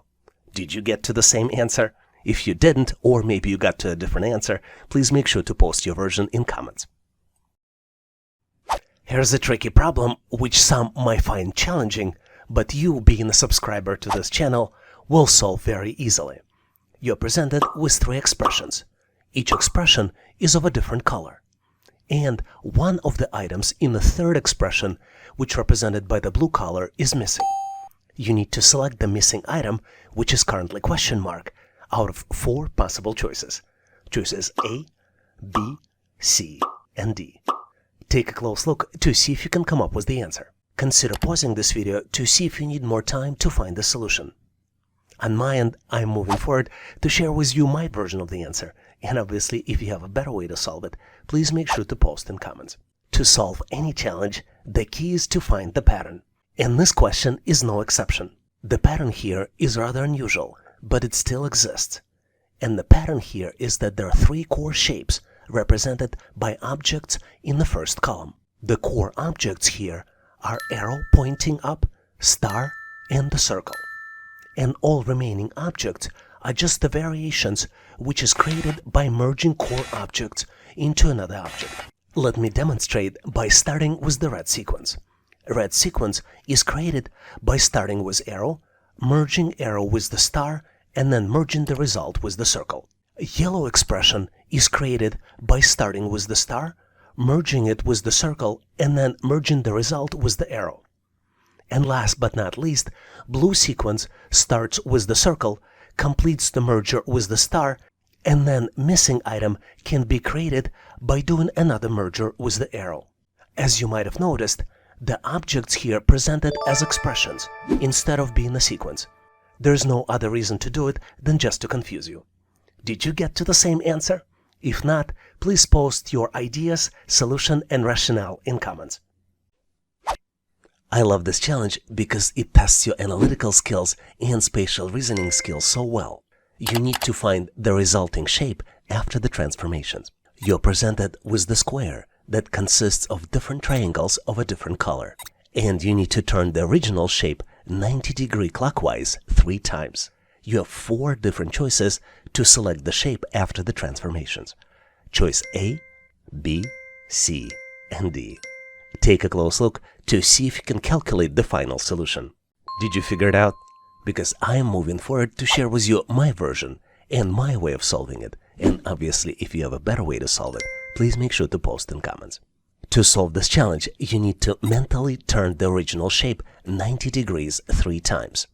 This is not easy to do because our brain is not really designed for this. But if we take one of the triangles and try to follow this triangle by turning the original square, this task might be much easier to accomplish. The caveat here is that we need to select triangles that are not symmetrical on both sides. For example, red triangles are symmetrical. You see red triangles on the left and red triangles on the right. And if we try to follow it, it would be extremely hard to detect where the red triangle will end up. But if we take green triangles, any one of them, or yellow triangles, they're much easier to follow. So let's do the turning. Let's take the original square and I am going to follow the green triangle on the left. Let's do the first turn 90 degrees. You see that the green triangle ended up on the top. Let's do another turn. We follow the same green triangle and now it's on the right side. And the last 90-degree turn, our green triangle ended up at the bottom. So the correct choice here is choice A, where green triangle ended up on the bottom. Do you have a better way to solve it? Or maybe did you come up with a different solution? Please make sure to post your thoughts and rationale in comments. Here's a very interesting question which might make you think, but hopefully you will get it very quickly. If 5 people can sew 5 shirts in 5 minutes, how long will it take for 100 people to sew 100 shirts? You're presented with 4 different choices. Choice A, 500 minutes. Choice B, 100 minutes. Choice C, 5 minutes. And last but not least, choice D, 60 minutes. Take a close look, maybe pause this video to see if you can get to the right answer. And on my end, I'm moving forward to share with you my version of the answer. And obviously, if you have a better way to solve it, please make sure to post in comments. Here's the trick. If 5 people can sew 5 shirts in 5 minutes, we can say that 1 person can sew a shirt in 5 minutes. Now, if 100 people work together, their combined productivity will be 100 that of 1 person. Because we can scale up so easily in this production, it will take 100 people 5 minutes to sew 100 shirts. So the correct answer here is choice C, 5 minutes. Did you get to the same answer? If you didn't, please make sure to share your answer and rationale in comments. I love this question because it is used very frequently to test your analytical skills and business math skills. You're presented with 3 expressions. The first expression is candy multiplied by sun equals 15. Second expression is candy plus 4 equals 9. And third and last expression is 12 equals sun multiplied by question mark. And you need to find this question mark and select out of 4 possible choices. Choice A, 2. Choice B, 3. Choice C, 4. And choice D, 5. Take a close look, maybe pause this video to see if you can come up with the solution. Are you ready? I think you might benefit from a quick hint. And my hint to you would be, take a look at the middle expression. Are you ready now? Let's move forward and I'll share with you my version of the answer. And obviously, if you have a better way to solve it, please make sure to post in comments. This set of expressions looks unsolvable. But in reality, if we start with the middle expression, we can actually solve it. Let me demonstrate. Let's start with the expression candy plus 4 equals 9. Believe it or not, but we can actually calculate it. Candy would be equal 9 minus 4, and we can calculate the value for candy, which would be equal to 5. Now, knowing the value of candy, let's focus on the top expression. Candy plus sun equals 15. We know that the value of candy is 5, and when we substitute candy, it would be equal 5 multiplied by sun equals 15. So the calculated value for the sun would be 3. And now we can focus on the last expression. 12 equals sun multiplied by question mark. We know that the value of sun is 3, and we can substitute it, and the new expression will be 12 equals 3 multiplied by question mark. Question mark can be calculated by 12 divided by 4. So the end result would be answer C, 4. If you came up with the different answer, please post your answer and solution in comments. I enjoy solving pattern questions because they're so easy to understand, but sometimes not so easy to solve. We're presented with the sequence of numbers, and we need to find the missing number, which is the next in the sequence. The numbers are 25, 20, 16, 13, 11, and then comes the missing number. You need to calculate the missing number out of 4 possible choices. Choices A, B, C, and D. Choice A is 8, choice B is 10, choice C is 7, and choice D is 9. Take a close look to see if you can do the calculations and come up with the solution for the missing number. It looks confusing, isn't it? But believe me, there's a hope at the end of the tunnel. And I am moving forward to share with you my version of the answer. And obviously, if you have a better way to solve it, please make sure to post in comments. Here we have a concept of decrement. And the pattern is that the next number is calculated as previous number minus decrement. And decrement increases by 1 with each number in the sequence. Let's take a close look. Our first number in the sequence is 25, and our first initial decrement is minus 5. 25 minus 5 equals 20, and this is how we come to the second number. Then we decrease decrement by 1, and the decrement becomes minus 4. 20 minus 4 equals 16. 16 minus 3 equals 13. 13 minus 2 equals 11, and 11 minus 1 equals 10. So the correct answer here is choice B, 10. Was your answer different? Please make sure to post your answer and solution in comments then, so we can all learn. This is one of my favorite questions just because it's so unusual. But the answer here is very simple. You're presented with the set of 8 circles. 6 of these circles are visible, and you need to select 2 missing ones. You have 4 different choices to find the missing circles. Choices A, B, C, and D. Take a close look to see if you can come up with the solution. Ready or not, I'm moving forward to share with you my version of the answer. And obviously, if you have a better way to solve it, please make sure to post in comments. To answer this question, we need to detect the pattern. And the pattern here is very simple. Each circle is broken down into sections, with darker sections and lighter sections. And if you look closely, you will see that all circles are grouped in pairs. And the pattern is hidden in the sequence for circle pairs, with each subsequent pair being similar to the previous one. Let's take a close look. To better understand the pattern, let's give each circle a unique number. If we start with the top row of circles, the numbers would be 1, 2, 3, 4, and the bottom row circles will have numbers 5, 6, 7, and 8, with 7 and 8 being our missing pair. If you look closely at the circle 1, you will see that there is a dark section at the 2 o'clock. And circle 2 has 2 dark sections, one at noon and another one is at 2 o'clock. Similar pattern you see in circles 3 and 4, and then circles 5 and 6 also mimic the same pattern. Looking at possible answers, you see the choices A, B, C do not meet this pattern, and the only right answer that fits the pattern is choice D. Hopefully you've got to the same conclusion, and if you didn't, please make sure to post your answer and solution in comments. Here's the very interesting drum problem, which I have full confidence that you will solve very quickly. You're presented with 3 drums, and the next drum in the sequence is missing. You need to select the next drum out of 4 possible choices. Choices A, B, C, and D. Take a close look to see if you can come up with the answer. Did you figure it out? You would be surprised how simple the answer is. And that's why I'm moving forward to share with you my version of the solution. And obviously, if you have a better way to solve it, please make sure to post in comments. To solve this challenge, we need to understand the pattern, and the pattern will help us get to the correct solution. Even though drums and drumsticks look similar, this is not the case. If you look closely, you will see that only drumsticks are the same, but drums are different because they have dotted designs on each drum.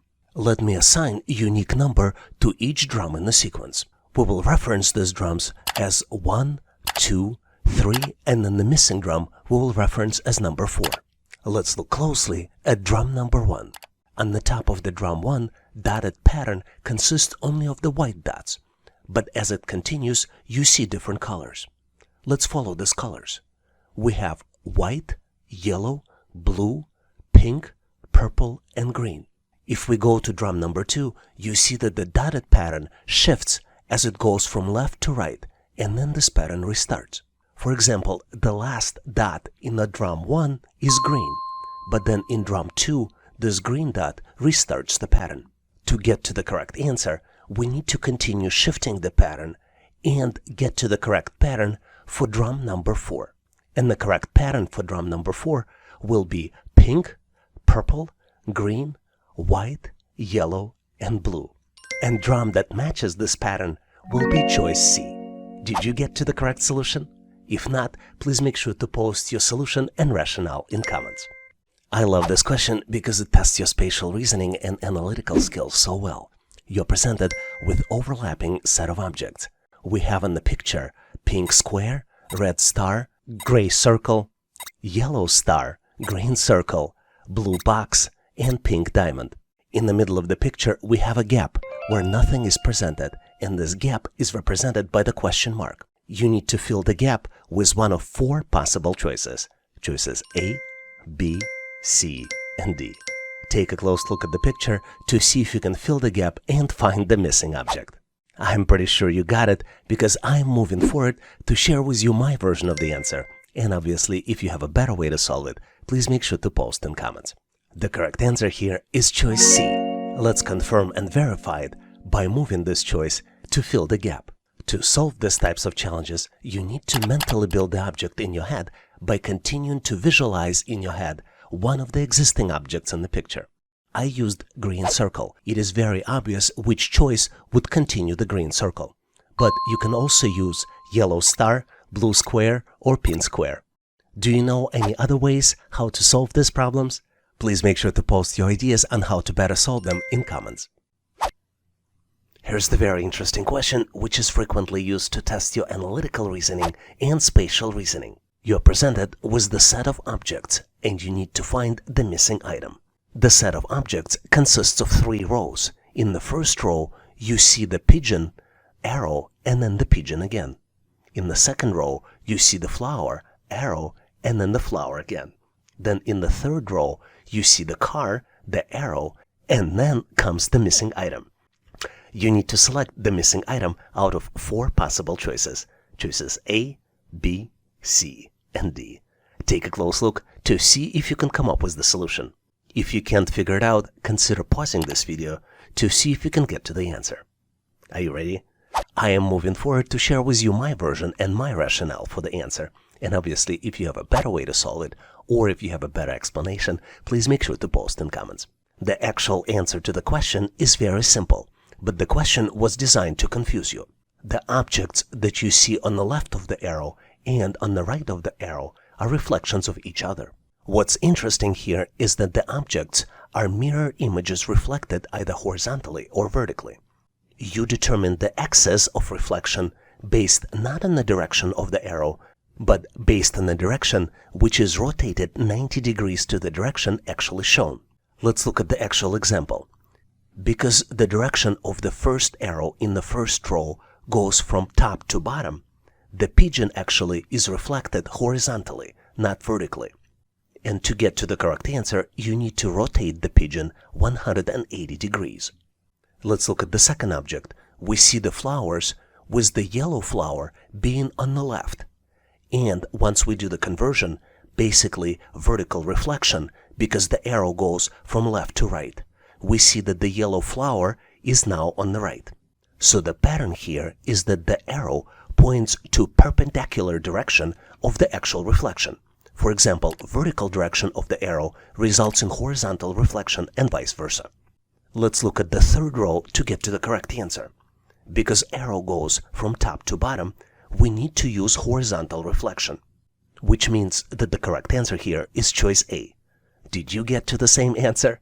If not, please make sure to post your answer and rationale in comments. Thanks for watching. I really appreciate you for helping us to become one of the largest YouTube channels to help people become smarter, increase your IQ, and to pass any test. If the content of this video was helpful, please make sure to click the like button to help YouTube algorithm promote this video and help other people to find it faster. Giving us a like is also a way for you to tell us that you need more content like this, and when you tell us, we will deliver it for you in the future. For links to free and premium resources, please check the description and comments of this video. You can also go directly to our website, howtoanalyzedata.net, to download the materials related to this topic. I really appreciate your endorsement, support, and patronage of this channel. And thank you for considering to become a member and considering to subscribe. Please leave feedback, suggestions, or corrections in comments. And all the best on your journey. I'll see you in my next video.